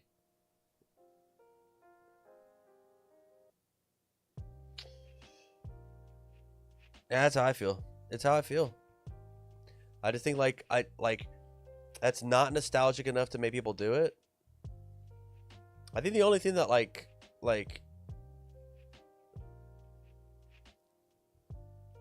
there's some nostalgia bait things that could like work, right? Like I thought Cowboy Bebop could make it happen. I think Sailor Moon could make it happen, like as like nostalgia bait. I just don't think I don't think Teen Titans could do it.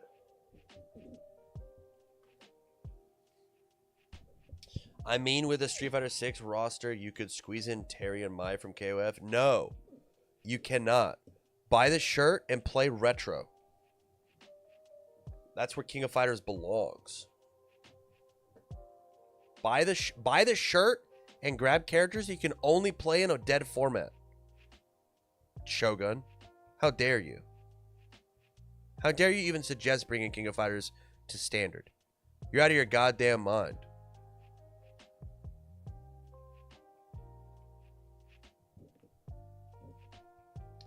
Tam, they do have Brother Bear cards. Be right back. I gotta go spend money. Yeah, good luck with it. Enjoy yourself. Why not? They're part of the Street Fighter roster. Sorry, man. UVS Games says you only get to play King of Fighters in retro, a format that is not supported by the company. Also, buy the t-shirt. What would Terry 2 do in the current format? Probably nothing. Why did they pick Stacker Mai? So you bought 4 t-shirts.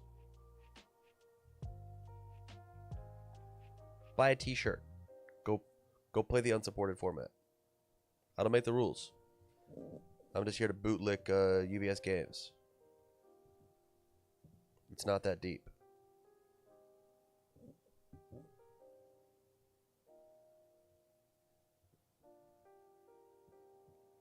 Wonder if UVS could get a collab for that new Marvel fighting game that's coming out in the future. Holy shit, I would love that. I'd be so in.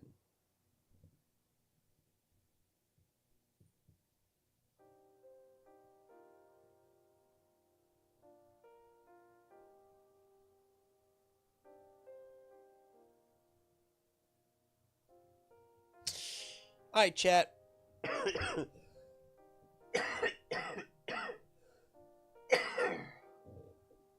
Ugh.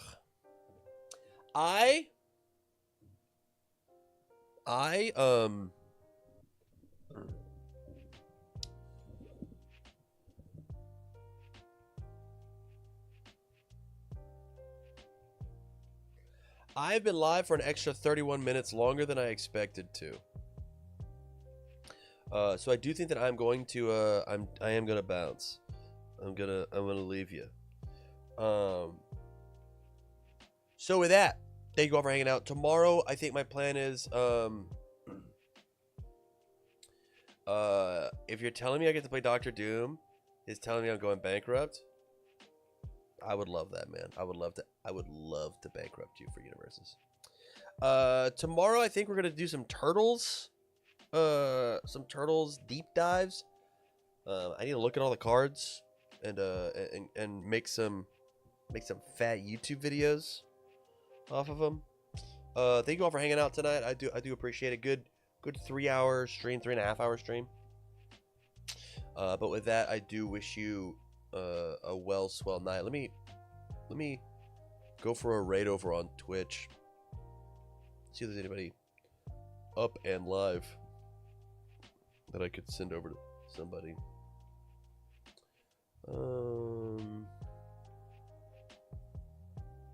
Literally nobody. That TCG guy has been up for a bit. I don't know who these people are. So, go enjoy yourselves watching this EDH game. Yeah. Go look, have fun. Ferret software? Whoops.